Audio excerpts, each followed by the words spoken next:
Welcome to I dream ధర్మ మార్గం with Vijitha కార్యక్రమానికి స్వాగతం.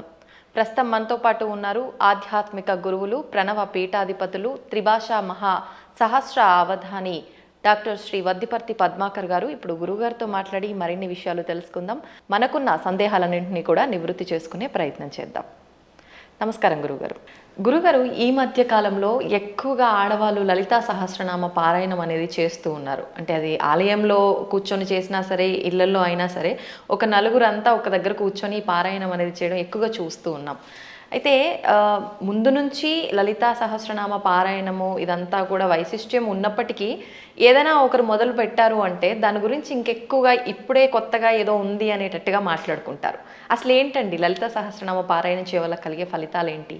సృష్టౌ యా సర్గరూప జగదవన విధౌ పాలినీ యా చ రౌద్రీ సంహారే చాపి యస్యా జగదిదమఖిలం క్రీడనం యా పరాఖ్య పశ్యంతి మధ్యమాథో తదను భగవతీ వైఖరీ వర్ణరూప సాస్మద్వాచం ప్రసన్నా విధి హరిగిరిశారాధితాలంకరోతు. త్రిమూర్తుల చేత కూడా ఆరాధింపబడి అమ్మవారికి నమస్కారం చేసుకుందాం. నిజానికి అమ్మవారి ఉపాసన ఇవాటిది ఎప్పటిదీ కాదు, ఎన్నో యుగములుగా వస్తూనే ఉన్నది. పార్వతీమాతని ఎంతో భక్తి శ్రద్ధలతో ఆరాధించినట్టుగా శ్రీరామచంద్రుడు పురాణాల్లో ఉంది.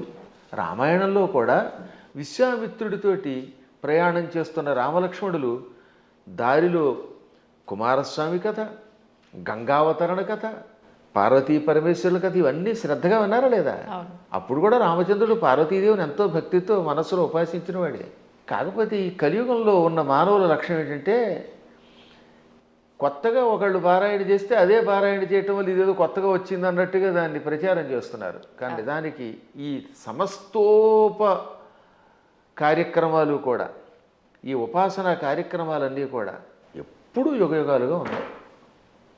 ఇప్పుడు నేను చదివిన శ్లోకం దేవీ భాగవతంలో ఆది మంత్ర శ్లోకం కాబట్టి దేవీ భాగవతం వేదవ్యాసుని చేత రచింపబడింది. దేవీ భాగవతం భాగవతం రెండూ కలిస్తేనే భాగవతం. అది పాండిత్యం ఉన్న వాళ్ళకి తెలుస్తుంది, సంస్కృతం మీద పట్టున్న వాళ్ళకి తెలుస్తుంది. ఇతరుల యొక్క వ్యాఖ్యానాలు చదువుకుని వాళ్ళ శ్లోకాల తాత్పర్యాలు తెలుసుకునే వాళ్ళకి మాత్రం తెలియదు అనుకోండి. అందులో ఈ లలితా సహస్రనామం యుగ యుగాల చరిత్ర కలిగినది. మహానుభావులు ఎంతోమంది ఉపాసించారు. అమ్మవారి గురించిన ఉపాసన మహాభారతంలో ఆదిపర్వంలో కనపడుతుంది, సభాపర్వంలో కనపడుతుంది, అరణ్యపర్వంలో కనపడుతుంది, ఇంకా విరాట పర్వంలో చెప్పేకర్లా. ఇప్పుడు ఈ లలితా సహస్రనామంలో ఉన్న నామములను గుదిగురిచ్చి ఒక స్తోత్రంగా ధర్మరాజు చేశాడు. ధర్మరాజు విరాటరాజు గారి కొలువులోకి వెళ్లే ముందు ఒక ఆలయం ప్రాంగణం దగ్గర నిలబడి అమ్మవారిని 24 శ్లోకాల్లో స్తోత్రం చేశాడు. ఆ తర్వాత వీళ్ళంతా మారువేషాలు వేసుకుని విరాటరాజు గారు కొలువులోకి వెళ్ళారు. కానీ చిత్రం ఏంటంటే, నిజానికి అమ్మవారిని స్తోత్రం చేసింది ఎవరు? ధర్మరాజు. ఎక్కడ? మహాభారతంలో విరాట పర్వంలో విరాటరాజు గారి కొలువు దగ్గరికి వెళ్లే ముందనమాట. అంటే ధర్మరాజు గారేమో కంకుభట్టి అనే పేరుతోటి, భీముడు వంటలవాడు వలలుడు వేషంలో, అర్జునుడు పేడి రూపంలో, బృహన్నల రూపంలో, నకుల సహదేవులు వరుసగా అశ్వనీ పాలకులు, అశ్వపాలకులను గోపాలకులుగా వెడుతున్నారు. ద్రౌపదీదేవి మానిని అనే పేరుతోటి వెడుతోంది, మాలినిగా, ఇది సైరంధ్రిగా. విరాట పర్వాన్ని నర్తనశాలగా సినిమా తీశారు.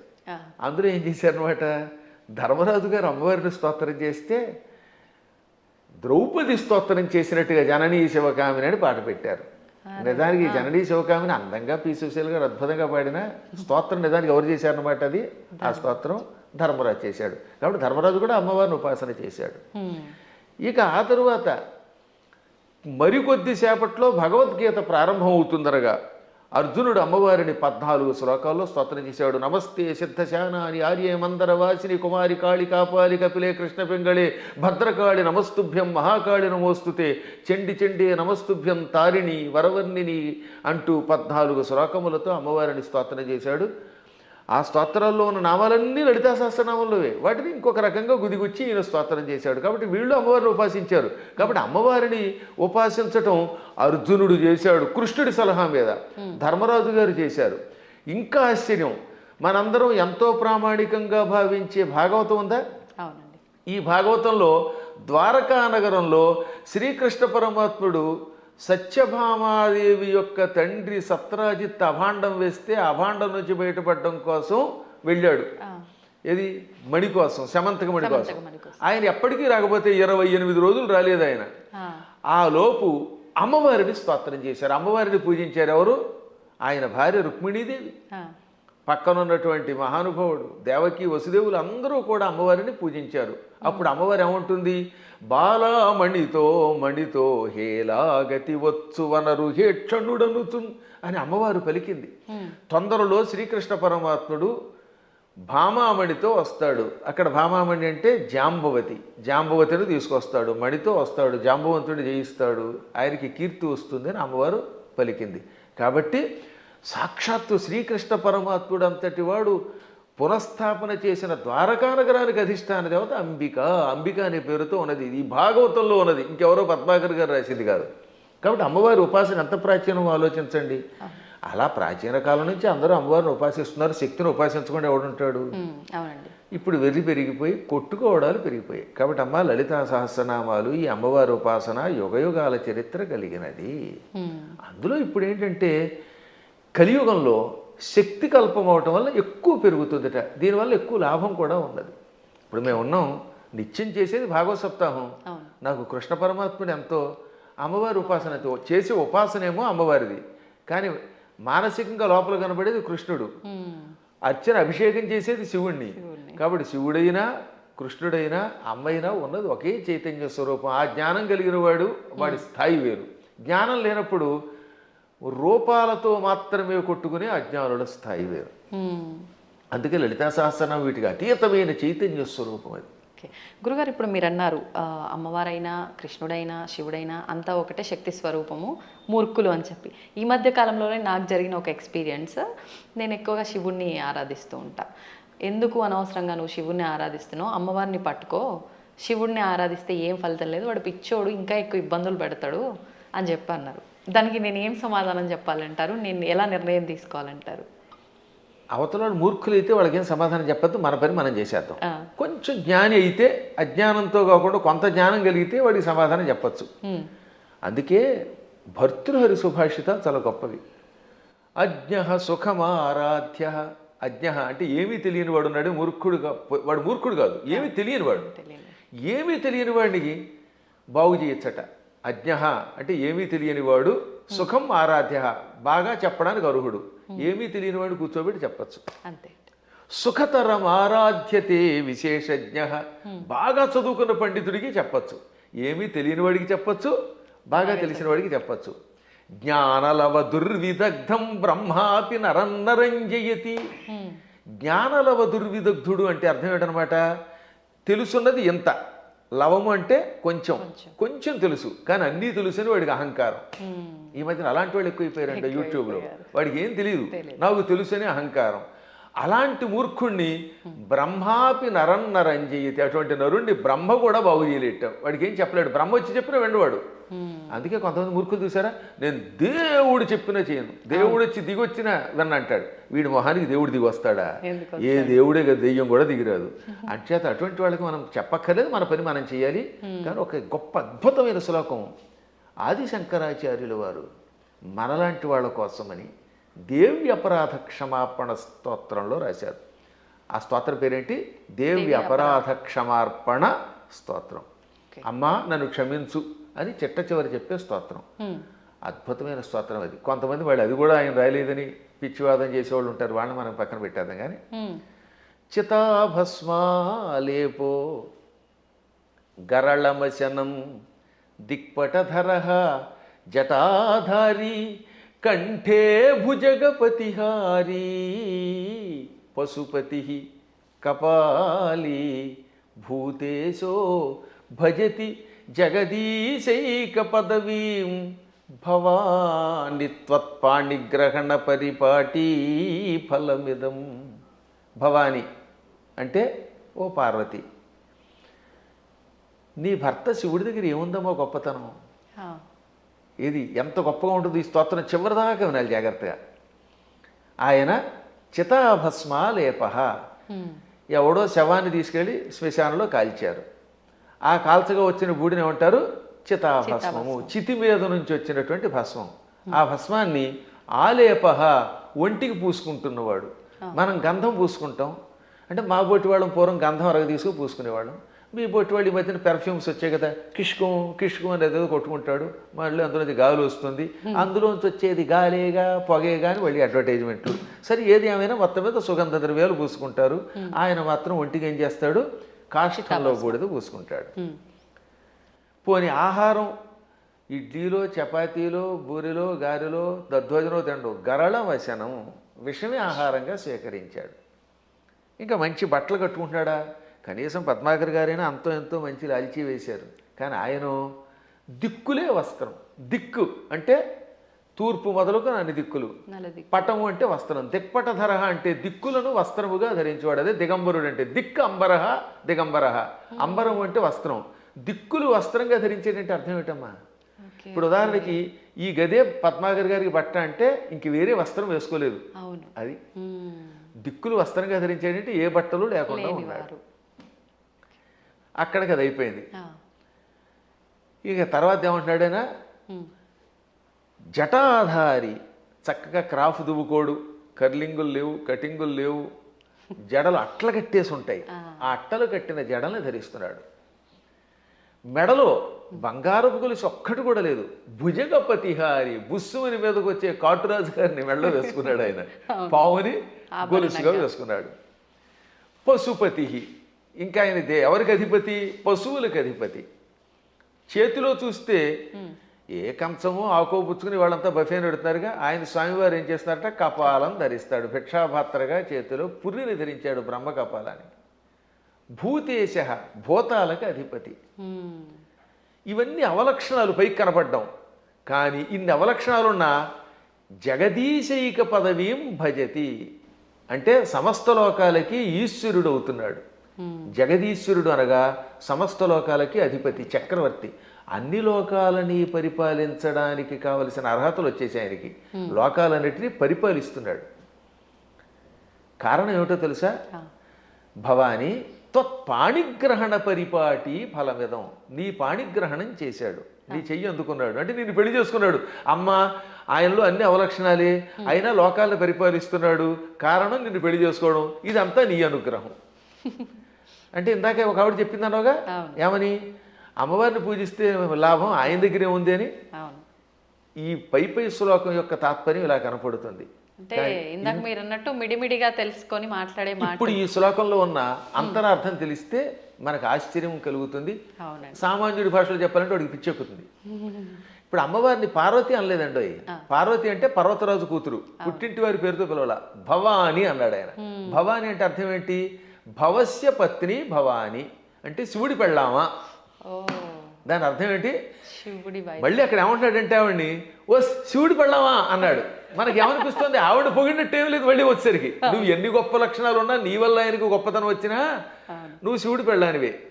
నీ అనేది నీప్ అని ఒకటి ఉంటుంది వ్యాకరణంలో. ఆ నీప్ అనేది కొన్నింటికి చేరితే భార్య అని అర్థం వస్తుంది. ఆ ఏ ఏ పదాలకి?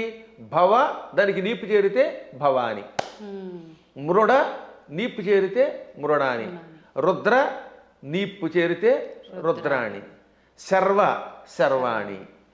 వీటికి భార్య అని అర్థం వస్తుంది. అందులో శివాని లేదు. అందుకే శివాని అనే శబ్దం అసాధు. శివాని అని వాడేస్తారు కానీ శివశబ్దం పక్కన నీపు ఉండదు. భవ, రుద్ర, మృడ, శర్వ ఇది ఆకృతి గణం. వీటికి మాత్రమే చేరితే భవాని, రుద్రాణి, మృడాని, శర్వాణి అవుతాయి. కాబట్టి ఇంత చేసి నువ్వు ఎంత గొప్పదానివైనా, నీ వల్ల ఆయనకి వచ్చినా నువ్వు ఆయన పెళ్ళానివే అని చెప్పడం. ఇంకా పైకి వద్దాం. ఇందాక చెప్పినవి, ఈ ప్రపంచంలో ఎవడైనా కాష్టంలో ఉన్న బూడిదను పూసుకుంటాడా? మీకు ఎంతో స్నేహితుడు ఒక ఆయన ఉన్నాడండి, ఎంతో ఇష్టుడు ఒక ఆయన ఉన్నాడు. ఆ గొప్ప వ్యక్తి ఒక ఆయన తాతగారు అంటే చాలా ఇష్టపడతాడు. ఆ తాతగారు పోయారనుకుందాం. ఆ తాత లేకపోతే బతకలేనన్నవాడు ఆ తాతగారి శరీరం కాలిపోయాక ఆ బూడిద పూసుకుంటాడా?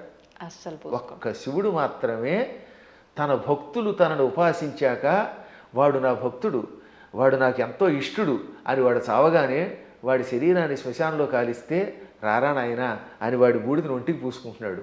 ఆ బూడిద పూసుకోగానే వాడు శాశ్వతంగా కైలాసానికి వెడుతున్నాడు. అంటే ఆ భక్తుడి మీద ఆయనకి ఎంత ఇష్టం. ఈ ప్రపంచంలో ఇంత ప్రేమగా చూసే దేవుడు ఇంకెవడన్నా ఉన్నాడా? ఒకసారి ఆలోచించండి. భక్తుడి యొక్క కాష్టంలో బూడిదని ఒంటి మీద గంధంలా పూసుకునే ఏకైక కరుణామూర్తి శివుడే. ఆయనకి మాత్రమే శక్తి ఉంది, ఇంకెవడో పూసుకోలేడు. పూసుకుంటే చస్తాడు, బ్యాక్టీరియా వచ్చి చచ్చిపోతాడు ముందు. రెండవది గరళమశనం, పాలసముద్రం చిలికారు. ఈ పాలసముద్రంలో అమృతం వస్తుందనుకుంటే మొట్టమొదటి పుట్టింది విషం. భయంకర కాలకోట విషానికి లోకాలన్నీ కాలి బూడిదైపోయాయి. అందులోంచి పొగొచ్చింది. అందరూ దిక్కులేక శివ రక్షించమని ఆయన దగ్గరికి వెళ్ళారు. ఒక్కడు తాగాడా దాన్ని ఎవడన్నా? ఇంతమంది సోకాళ్ళు దేవతల్లో ఒక్కడైనా దాన్ని తాగి రక్షించాడా? ఒక్క శివుడు మాత్రం పార్వతి కేసు తిరిగి, పార్వతి వీళ్ళు నా పిల్లలు రక్షించమని అడిగారు, తాగేస్తున్నాను అన్నాడు ఆయన. అప్పుడు భార్య తాగమంటుందండి నిజంగాను? ఏ భార్య అయినా సరే, ఏమండి వాళ్ళకి మతి లేకపోతే మీకు మతి లేదా? బాబోయ్ నా మంగళసూత్రం గట్టిగా ఉండాలి, మీరు తాగద్దనాలా, కానీ ఆవిడే ఉంది తాగేయండి. అందుకే పోతన గారు అక్కడ ఒక అద్భుతమైన పద్యం రాశారు భాగవతంలో అష్టమ స్కంధంలో. మృంగెడివాడు విభుండని, మింగేవాడు తన భర్తని తెలుసు. ఆ మింగేవాడు తన భర్త అని ఆవిడ తెలియదా? తెలుసు. మృంగెడిదియు గరళమనియు, ఆయన మింగేది గరళం విషం తప్ప అమృతం కూల్ డ్రింకు కాదని ఆవిడికి తెలుసు. అది తాగితే ఏం జరుగుతుందో కూడా తెలుసు. అది ఇంకోటి ఎవడన్నా తాగితే చచ్చిపోతాడే తెలుసు. అయినా మేలని ప్రజకుల్ మృంగుమనే సర్వమంగళ మంగళ సూత్రంబునెంత మది నమ్మినదో. ఎంత అద్భుతమైన పద్యం. అయినా ఈ సృష్టి అంతా తన పిల్లలు, మా పిల్లలు బాగుండాలి, వాళ్ళ కోసం మేము ఏమైనా పర్వాలేదు అని త్రాగమన్నది. తాగమండవే కాదు, తన మంగళసూత్రాన్ని అంత నమ్మింది. శివుడు నా మెడలో మంగళసూత్రం కట్టాడు, కట్టాక ఆయనకి ఏం అవ్వదు, నా మెడలో ఆయన కట్టిన మంగళసూత్రం ఉండగా ఈ విషయం కూడా ఆయన ఏమీ చేయదనే నమ్మకంతో తాగమన్నదట. అది వాళ్ళ దంపత్య యొక్క బంధం. ఆ దంపతులు ఇద్దరిలో ఎవరు గొప్ప ఎవరు తక్కువ అంటే అది అజ్ఞానం. ఈవిడ వల్ల ఆయన, ఆయన వల్ల ఈవిడ. ఇంతకీ ఎందుకు చెప్తున్నానంటే, నేను అంతటి కాలకోట విషమును టక్కన చేతిలోకి తీసుకుని ఇంత నేరేడు పండు ముద్దగా మార్చి మింగాడు ఆయన. మింగడం కూడా కంఠంలో ఎక్కడ పెట్టుకున్నాడు, సరిగ్గా ఈ కంఠం దగ్గర పెట్టాడు. లోపల లోకాలు ఉన్నాయట, బయట లోకాలు ఉన్నాయి. విషం బయట ఉంటే బయట ఉన్న లోకాలని బూడిద చేస్తుంది. కడుపులో కెడితే కడుపులో ఉన్న లోకాలు బూడిదైపోతాయి. ఇక లోకములు లేని ఏకైక స్థానం ఆయన కంఠాన్ని మాత్రమే అట్టే పెట్టాడు. కంఠంలో లోకాలు లేవు, అందుకని గొంతుకులో పెట్టాడు. ఇక్కడుంటే ఎవరికీ ప్రమాదం లేదు కనుక. ఇప్పుడు మీకు ఒక కాఫీ ఇస్తాం, తాగండి. తాగి నాలుక మీద కానీ కడుపులోకి కానీ పంపకుండా గొంతుకులో అట్టే పెట్టగలరా? అస్సలు సాధ్యం. గుట్టక వేస్తే టక్కన కిందకి దిగిపోవలసిందే, లేదా అతి కష్టమే నోట్లో పెట్టాలి. అది కూడా ఎంతసేపు పెట్టగలం, బయటనే ఉమ్మాలి, అవునా? అటువంటిది అంత కాలకోట విషయాన్ని ఇక్కడ బంధించే శక్తి ఏ దేవతకు ఉంది? ఒక్క శివుడికి ఉన్నది. అందుకే తెల్లని శివుడి శరీరం కూడా, శివుడు కూడా నాలా అందంగా తెల్లగా ఉండేవాడు. ఈ విషం కంఠంలోకి వెళ్ళాక నీలంగా మారిపోయి శ్రీకంఠుడు గరళకంఠుడు అయ్యాడు. అది ఆయనకు ఒక ఆభరణం అయింది, కీర్తి తెచ్చిపెట్టింది. అందువల్ల గరళవశనం అంటే అంతటి విషాన్ని ఆహారంగా స్వీకరించి గొంతుకులో పెట్టినవాడు ఆయన తప్ప ఎవడున్నాడమ్మా? ఇంకా ఆకాశాన్ని జుట్టుగా మార్చుకొని అట్లగట్టేలా జడలు పెట్టాడు. ఆకాశంలో ఉన్న మబ్బులు అవన్నీ ఆయనకి కేశములైపోయాయి. వ్యోమకేశుడు ఆయన, అందువల్ల జటాధారి. మెడలో వాసుకి అని పిలువబడే ఒక భయంకర సర్పాన్ని ఎవడు పెట్టుకోగలుగుతాడు? ప్రపంచంలో పాముల్ని భరించే శక్తి ఇద్దరికి ఉంది. ఒక ఆయన పాము మీద పడుకున్నాడు, శ్రీ మహావిష్ణువు ఆదిశేషుడి మీద. ఇంకోటి ఎవడు ఆయన భరించలేడు. ఆ వాసుకినేమో మెడలో ఈయన గొలుసులో వేసుకున్నాడు. అలా విషసర్పమును కూడా ఆభరణంగా ధరించావు. పశుపతి అంటే మనందరం పశువులం. జీవులందరినీ ఏమంటారు? పశువులు. ఇంగ్లీష్లో కూడా man is a social animal అంటారు, గుర్తుపెట్టుకోండి. సంస్కృతంలో కూడా అంతే. పశువులు జంతువునాం నరజన్మ దుర్లభం. ఈ జంతువులలో మానవ జన్మే దుర్లభము. కాబట్టి ఏ లాంగ్వేజ్లో అయినా సరే పశు శబ్దమునకు ప్రాణులు అని అర్థం. ప్రాణులందరినీ పరిపాలించేవాడు ఆయన పశుపతి అంటే. ఇంకా కపాలి, బ్రహ్మ కపాలాన్ని చేత్తో పట్టుకుని బ్రహ్మ యొక్క అహంకారాన్ని నడిచి యావజ్జీవితం చేతిలో పెట్టుకుని అందులో భోజనం పెట్టేవాడు ఎవడు అంటే కపాలి. అంటే ఇన్ని సంపదలున్నా అష్టసిద్ధులున్నా పార్వతి భార్య అయినా భిక్షాపాత్రని చేత ధరించి ఎవడైనా చివరికి భిక్షుకుడే. ఈ ప్రపంచంలో నేను భిక్షుకుడినే, నువ్వు భిక్షుకుడివే, ఒకళ్ళనొకళ్ళు యాచించుకోవాలి అని చెబుతున్న మహానుభావుడైన ఒక్కడే. ఓకే. ఇంకా భూతేశ, భూతములు అంటే మీరు అనుకున్నట్టుగా హైహాన్ మీదకి వచ్చే భూతాలు కాదు, పంచభూతాలు. ఈ పృథివ్యాపస్తేజో వాయురాకాశములు, భూమి, అగ్ని, జలము, వాయువు, ఆకాశం అనే పంచభూతములు, ఇక ప్రాణులు, వీళ్ళందరికీ అధిపతి. అందుకే ఆయన జగత్తుకి ఈశ్వరుడు అయ్యాడు. అందువల్ల నువ్వేం చేసావు?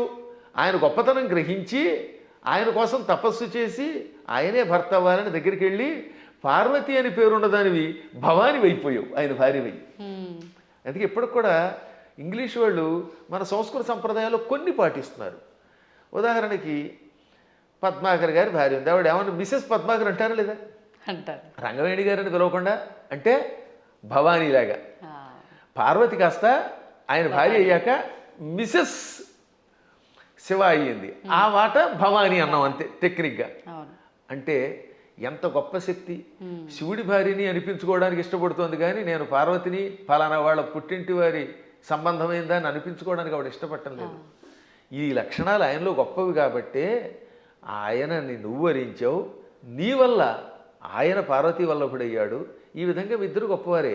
ఇంక చివరిగా దిక్పటధరహ అంటే దిక్కులే వస్త్రములంటే మొత్తం ప్రపంచం అంతా వ్యాపించినవాడు. అది వ్యాపిస్తే కదా బట్ట అయ్యేది.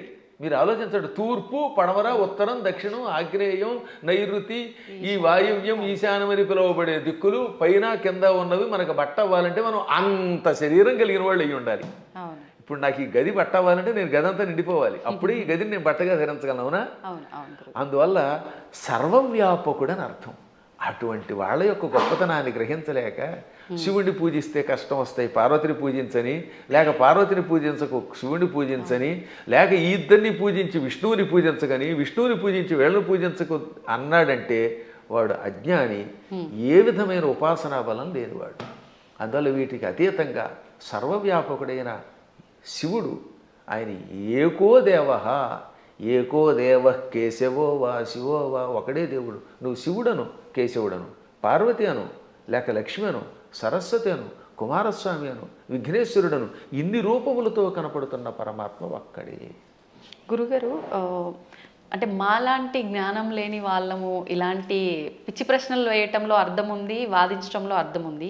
కానీ ఎంతో జ్ఞానం ఉండి నలుగురికి చెప్పే స్థాయిలో ఉన్నవాళ్ళు కూడా కొంతమంది శివకేశవుల ఇద్దరు భేదం చూపించి మేము శైవులము, మేము వైష్ణులము ఇలా మాట్లాడుతూ ఉంటారు కదా, మరి దాని గురించి ఏమంటారండి? అక్కడే అసలు వాళ్ళ జ్ఞానులు అనకూడదు, వాళ్ళు భక్తులు అంతే, మూఢభక్తులు.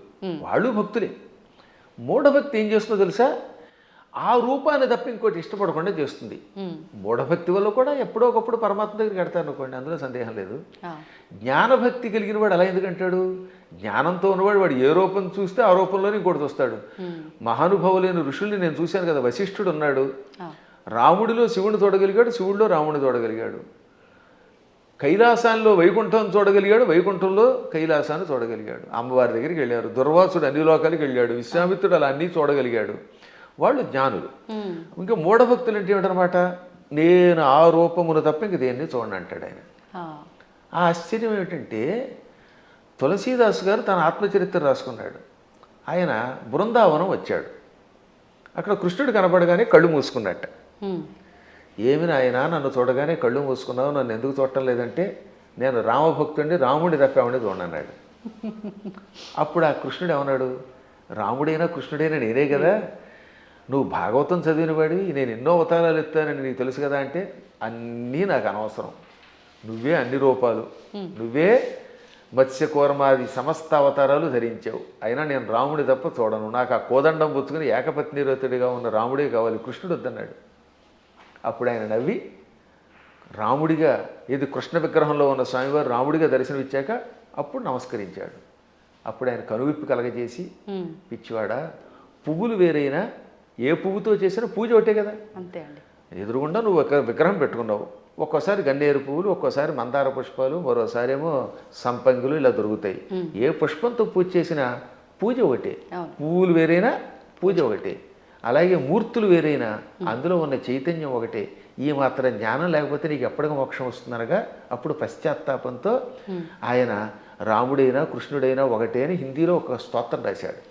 దాన్ని తెలుగులోకి అనువాదం చేసి శ్రీకృష్ణాంజనేయ యుద్ధం అని ఒక సినిమా ఉందిరండి. అందులో చాలా అద్భుతంగా రాశారు. ఘంటసాల వారు చాలా బాగా పాడారు. చిట్ట చివరిలో ఆంజనేయుడు జ్ఞానోదయం పొందినట్టుగా ఆ పాట పెట్టారు.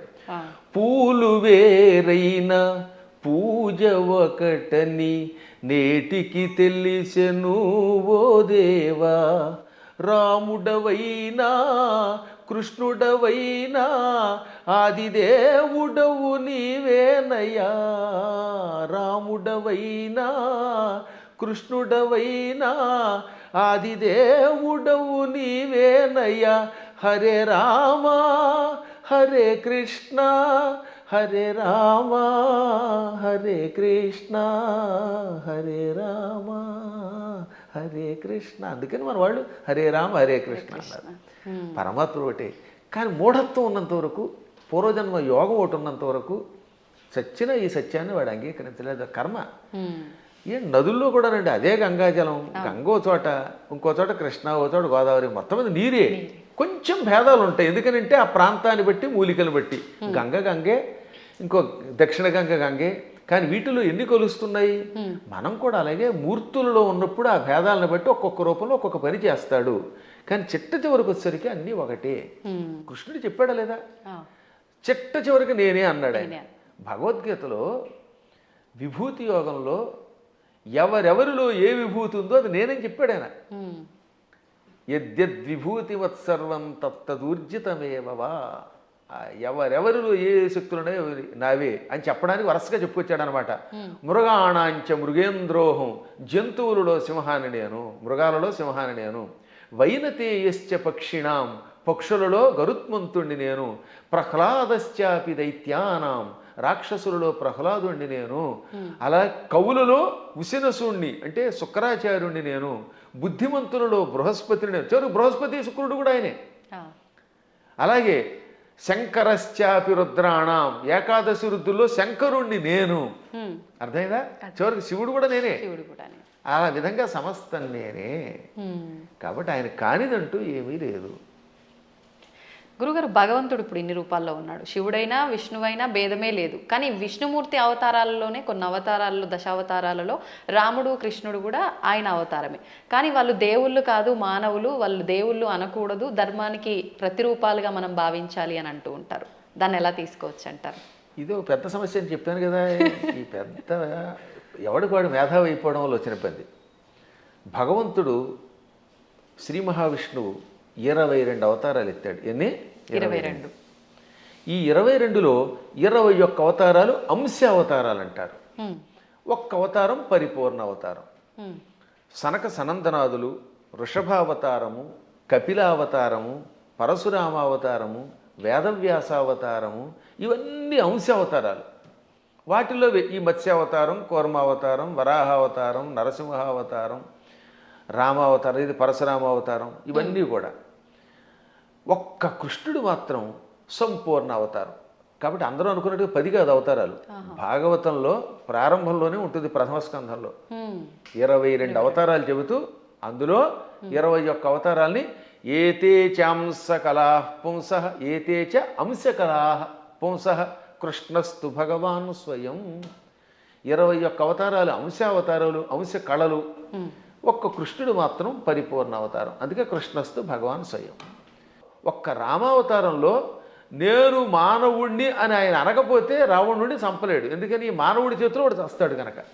అందుకని ఆయనకి తెలియదు లోపల. ఆయన పరమాత్మని ఆయనకి తెలియకపోతే ఇన్ని పనులు ఎలా చేసాడండి? ఎంతమందికి శాప విముక్తి కలగజేశాడు, ఎంతమందిని వైకుంఠానికి పంపించగలిగాడు. కానీ పైకి చెప్పకూడదు. అందువల్ల పరమాత్మ నటించాలి లోపల. అందుకని మర్యాద పురుషోత్తముడుగా ఆత్మానం మానుషం మన్యే రామం దశరథాత్మజం. దేవతలంతా చిట్ట చివర వచ్చి, ఏది రావణవధ అయిపోయాక, నువ్వు విష్ణువు అంటే మీరు ఏదో విష్ణువు అంటున్నారు, అదేని పొగుడుతున్నారు, నాకు తెలియట్లేదు, నేను మాత్రమే అనుకుంటున్నాను, నన్ను నేను మానవుడు అనుకుంటున్నాను. ఆత్మానం అంటే నన్ను మానుషం మన్యే, మనిషిగా భావిస్తున్నాను. మన్యే అంటే భావిస్తున్నాను, అనుకుంటున్నాను. పైగా ఎవరట?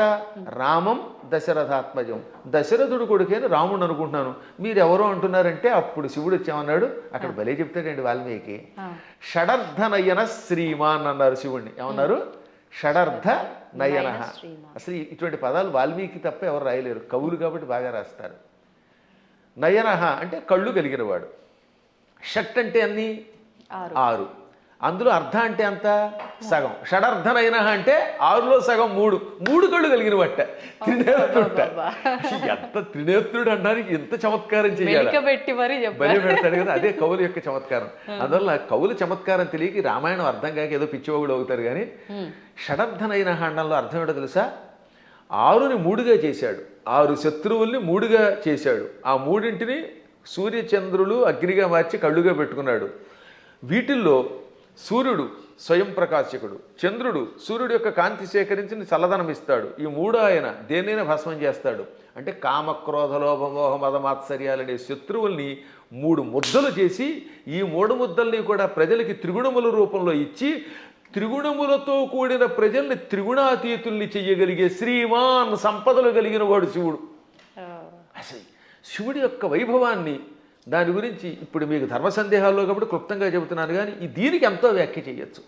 అటువంటి శివుడు, నాయన నువ్వు సాక్షాత్తు విష్ణువువి, దేవతలంతా ప్రార్థించటం వల్ల రాముడిగా అవతరించి దుష్ట శిక్షణ శిష్టరక్షణ చేసావు తప్ప సామాన్యుడు కాదు అని చెబితే దశరథుడు మళ్ళీ వచ్చి ఆయన్ని స్తుతించాడు, బ్రహ్మాదులు స్తుతించారు. అప్పుడు అర్థం అవట్లేదా ఆయన సాక్షాత్తు స్వామిని? కాబట్టి అవేమో ఏదో మానవ అవతారాలు అంటే ఎలా ఒప్పుకుంటాం? మానవుడిగా అవతరించి మానవుడిగా నటించి ధర్మమును లోకమునికి ఇచ్చిన ఆది విష్ణువు. అది మర్చిపోకూడదు మనం. మళ్ళీ మనకి ఇలాంటి అనుమానాలు మనకి రాకుండా, రాముడు నేను మానవుడన్నా మనకు అనుమానం రాకుండా ఉండడానికి శివుడు మొదలైన వాళ్ళకే చెప్పించాడు. చిట్ట చివర పట్టాభిషేకంలో ఏం చెప్పాడు వాల్మీకి? ఆదిదేవో మహాబాహు హరిర్నారాయణ ప్రభు సాక్షాద్రామో రఘుశ్రేష్ఠ శేషో లక్ష్మణ ఉచ్యతే. ఇది పట్టాభిషేకంలో చిట్ట చివరి శ్లోకాలు. ఆదిదేవుడు, మహావీరుడు, సాక్షాత్తు విష్ణువు, ఆయనే రాముడిగా పుట్టుకొచ్చాడు. ఆయన విశేషణాలు: ఆదిదేవ, మహాబాహు, సాక్షాత్ నారాయణ ప్రభు, రామ రఘుశ్రేష్ఠ. ఎన్ని విశేషణాలు చూడండి. మళ్ళీ ఆ శ్లోకాలు 1-2 సార్లు వినాలి. ఆదిదేవో మహాబాహురు హరిరి నారాయణ ప్రభు సాక్షాత్ రామ రఘుశ్రేష్ఠ. ఆదిదేవుడు, మహాబాహుడు అంటే పరాక్రమవంతుడు, హరి నారాయణుడు, సమస్త లోకాలకి ప్రభువు, ఆయనే సాక్షాత్తు రాముడు. శేష లక్ష్మణ ఉచ్యతే, ఆదిశేషుడే లక్ష్మణుడు అని పిలువబడ్డాడు. కాబట్టి ఇంకెక్కడ స్పష్టమైపోయిందా? అయినా సరే రాముడు కాదు ఉట్టి మనిషి అంటాడు అనుకోండి, అది వాడి కర్మ. గడ్డి పరకలు తినేవాళ్ళు అలాంటి మాటలు మాట్లాడతారు, అజ్ఞానంతో మాట్లాడేవాళ్ళు అలా మాట్లాడతారు. కానీ మనకి తెలుసు, అందుకే రామనామాన్ని ఇప్పటికి కూడా మనం స్మరించి గుడి కట్టి పూజిస్తున్నాం. అందువల్ల ఆయన ఏం చేశాడు, ఎలా చేశాడో తెలుసుకోవాలి, రాముడిలాగా నడుచుకోవడానికి ప్రయత్నించాలి. ఇంకా కృష్ణుడు చెప్పడమే ప్రారంభంలోనే విశ్వరూపంతో పుట్టుకొచ్చాడు. అసలు పుట్టడమే విశ్వరూపం. ఆ తర్వాత వెళ్ళి చిన్నపిల్లవాడు ఎన్నో లీలలు, అణువణువునా లీలలే. ఎన్ని చూపించాడో లీలలు లెక్కలేదు. ఒకసారి ఏమో మామూలుగా నేను చిన్నపిల్లాడిని అంటాడు, నాకు పెద్దవాళ్ళు మీరు దండం పెట్టడం ఏమిటంటాడు అని వెంటనే గోవర్ధన పర్వతం ఎత్తుతాడు. ఇది అక్రూరుడు వచ్చాడులేండి. అక్రూరుడు రాగానే, అక్రూరా నేను 8 ఏళ్ల బాలుణ్ణి, నువ్వేమో 40 ఏళ్లవాడివి, నువ్వు పెద్దవాడివి, నాకు నమస్కారం చేయటం ఏమిటి అనగానే కాసేపు ఆయన భ్రమలో పడ్డాడు. వెంటనే వెళ్ళి యమునా నదిలో తన విశ్వరూపం చూపించాడు. వెంటనే తాను మరిచిపోయి స్తోత్రం చేసి, నేను పెద్దాడిని ఏంటి, నువ్వు పిల్లవాడు ఏమిటి, సమస్త లోకాలకి నువ్వే తండ్రి బాబోయ్ అన్నాడు ఆయన. ఇన్ని లీలలు చూపించిన పరమాత్ముడు. ఇటువంటి వాళ్ళు మనుషులు అంటే ఆ అన్నవాళ్ళ యొక్క విచక్షణ వదిలేయాలి తప్ప ఇంక మనం ఏం అనలేమంతే. గురుగారు, అంటే ఇది అంటే మూర్ఖంగా ఉంటుందేమో ప్రశ్న, కానీ మీరు ఇప్పుడు చెప్పిన దాంట్లోంచి నాకు అనిపించింది, అంటే ఆయన భగవంతుడే మానవుడిగా ఉండి మానవుడిగా నటించి ఆయన చేయాల్సిన కార్యం చెయ్యాలి అని చెప్పి, అంటే ఒక రకంగా ఇక్కడ వాళ్ళ అసలుని దాచేసి ఇంకో రూపంలో వచ్చి కార్యాన్ని నిర్వర్తించాలి అక్కడ. మోసం చేసినట్టేనేమో, అంటే మన మానవుల భాషలో భగవంతుడే మోసం చేశాడు, మరి నేనెందుకు చేయకూడదు, నేను మోసం చేస్తే తప్పంటారు, ఇది అధర్మం అంటారు అనొచ్చు కదండి, దానికి ఏం చెప్తారు? ఇప్పుడు మీరు మోసం చేశారు అనుకుందా, కాసేపు ఎవరిదో బ్యాంక్ అకౌంట్లో హ్యాక్ చేసి డబ్బులు లాగేశారు, అందుకే ఈ మధ్య నా అకౌంట్లో ఎవరికి ఇవ్వట్లేదులేండి. ఇప్పుడు ఇచ్చిన డబ్బుని మళ్ళీ మీరు రెట్టింపు ఇవ్వగలరా? కానీ శ్రీకృష్ణ పరమాత్ముడు కాసేపు మానవుడిలా నటించి కాసేపు మాయ చేశాడు, ఆ తర్వాత వాళ్ళని తీసుకెళ్ళి రక్షించాడు లేదా? వాళ్ళ గురువు గారిని కాసేపు నేను సామాన్య బాలుణ్ణి అన్నట్టుగా నటింపజేసి కాసేపు మాయపుచ్చాడు. వాళ్ళ అబ్బాయిని బతికించి ఇచ్చాడా లేదా? అలాగే గోపాలకులంతా ఉన్నారు అక్కడ. వాళ్ళందరి దగ్గర కాసేపు చిన్నపిల్లాడిలాగా మాయపుచ్చాడు. కానీ కష్టం రాగానే ఇంద్రయాగం ఆపేసిన వెంటనే ఇంద్రుడు వర్షం కురిపించాడు హోరాత్రుడు. అవునా? ఆ సమయంలో గోవర్ధన పర్వతాన్ని కుడి చేత్తో పైకెత్తి వాడిని రక్షించాడా లేదా? చిటికిన వేలుతో ఎత్తలేదు. చిటికిన వేలు, ఇంకేదో బొటన వేలు, వాడి మొహం, ఇలాంటివన్నీ ఎవడికి తోచింది వాడు చెప్తాడు. కరేణైకేన అన్నారు, అంటే ఒక చేత్తో, అది కూడా దక్షిణ హస్తేన 2 సార్లు వ్యాసుడు రాశాడు. తెలుగులో కూడా గోవర్ధన గిరి ఎత్తెన్ చక్క నొక్క కేలన్ లేలన్ అని పోతన గారు అనువాదం చేశాడు. మళ్ళీ అది ఏ చెయ్యో మనకి తెలియదు కదా, అందుకని తర్వాత పద్యంలో వలకేలదాల్చి అంటే కుడి చేత్తో ఎత్తి విపుల ఛత్రంబు కాబట్టి అన్నాడు. చేత్తో ఎత్తాడు ఆయన. పర్వతాన్ని 7 రోజులు ఎవరెత్తగలరు? అప్పుడు వాళ్ళకి అర్థమైందా లేదా? కాబట్టి పరమాత్ముడు ఎప్పుడు నేను పరమాత్ముడిని భూలోకంలో ఉన్నప్పుడు చూపిస్తే తన లీలలు, అప్పుడు అవతల వాళ్ళు ఈయంతో సన్నిహితంగా మెలగలేరు. ఇప్పుడు మీ పై ఆఫీసర్ ఎప్పుడు స్ట్రిక్ట్గా నేను ఆఫీసర్ని కూర్చుంటే మీరు ఏం ఉద్యోగం చేస్తారు? ఈ దిక్కుమాలాడు శాడిస్ట్ దొరికాడు అంటారా లేదా? అంటారండి. ఏడిపించేస్తే మీకు స్వేచ్ఛ ఇవ్వాలి. అందువల్ల ఆఫీసర్, బహుశా మీదైనా ఆఫీస్ అనుకుంటున్నాను, నాకు తెలియదు. అది ఒకవేళ ఇతరుల దగ్గర ఉద్యోగం చేస్తే ఆ ఉద్యోగం చేసినంతసేపు అవతల వాడు ప్రేమగా చూడాలి. ఇప్పుడు నా దగ్గర చాలామంది పనిచేస్తున్నారు, అర్చకులు పనిచేస్తున్నారు. నాతో పాటు మీరు చూశారు కదా, నాతో పాటు ఓ సహాయకుడు వస్తాడు రాజు. మా అర్చకులు సాయి మనోజ్ కానీ లేకపోతే పవన్ శర్మ కానీ, వీళ్ళు నన్ను ప్రేమగా తండ్రిలా భావించి కూడా ఉంటున్నారు కాబట్టి ఇంత హాయిగా ఉంటున్నారు. వాళ్ళు ఎందుకు ఖర్చు పెట్టారు, ఎలా చేశారు నేను అడగను. అప్పుడు వాళ్ళు ఇంకా నిజాయితీగా ఉంటారు. అవునండి.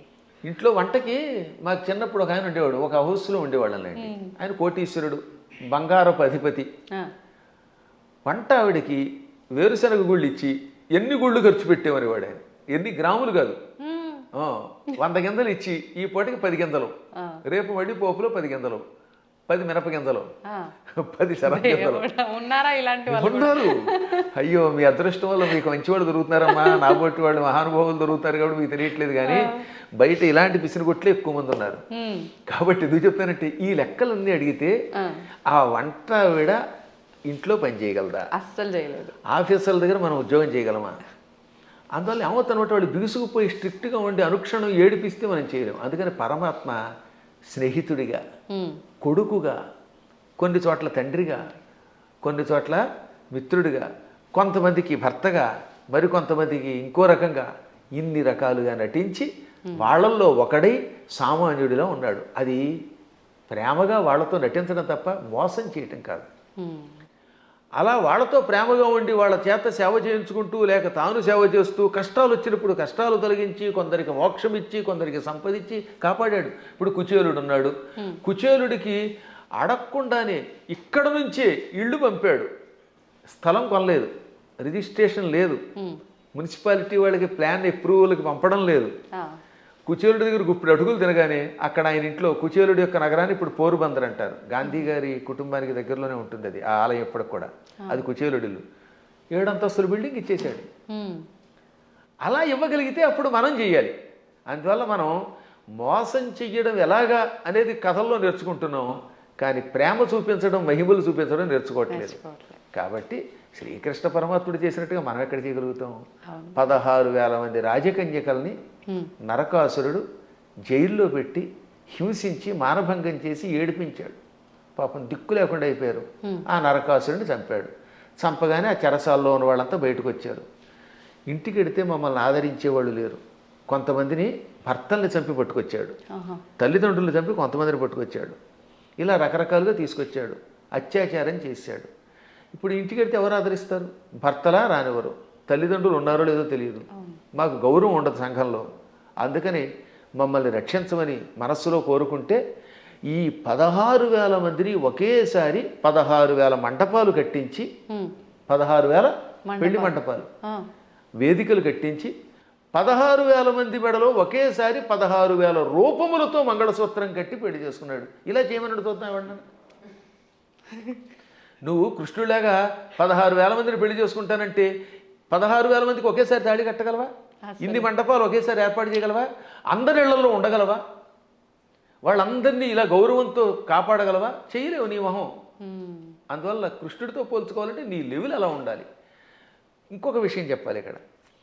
ఒక రోజున నారదుడు అంతటి వాడికి అనుమానం వచ్చింది. ఇందులో భాగవతంలోనే, మళ్ళీ ఇంకో పురాణం కాదు, భాగవతంలోనే ఒక రోజున నారదునికి కృష్ణుడి మీద అనుమానం వచ్చింది. ఏది ఇంత నిత్యం నారాయణ అని ఆయనకు కూడా మాయ. ఇదే మాయ అంటే.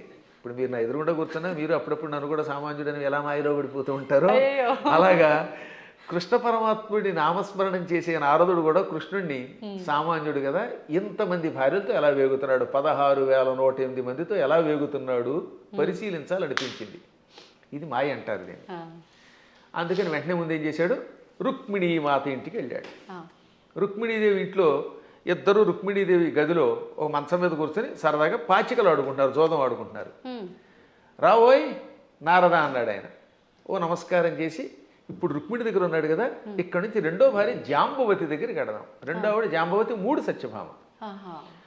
ఎందుకని శమంతకమణిని తీసుకురావడానికి వెళ్ళింది ముందు జాంబవతి దగ్గరికి, జాంబవతిని పెళ్లి చేసుకుని వచ్చాక ఆ తర్వాత సత్రాజిత్తుకి మణిస్తే 3వ భార్య సత్యభామ అయ్యింది.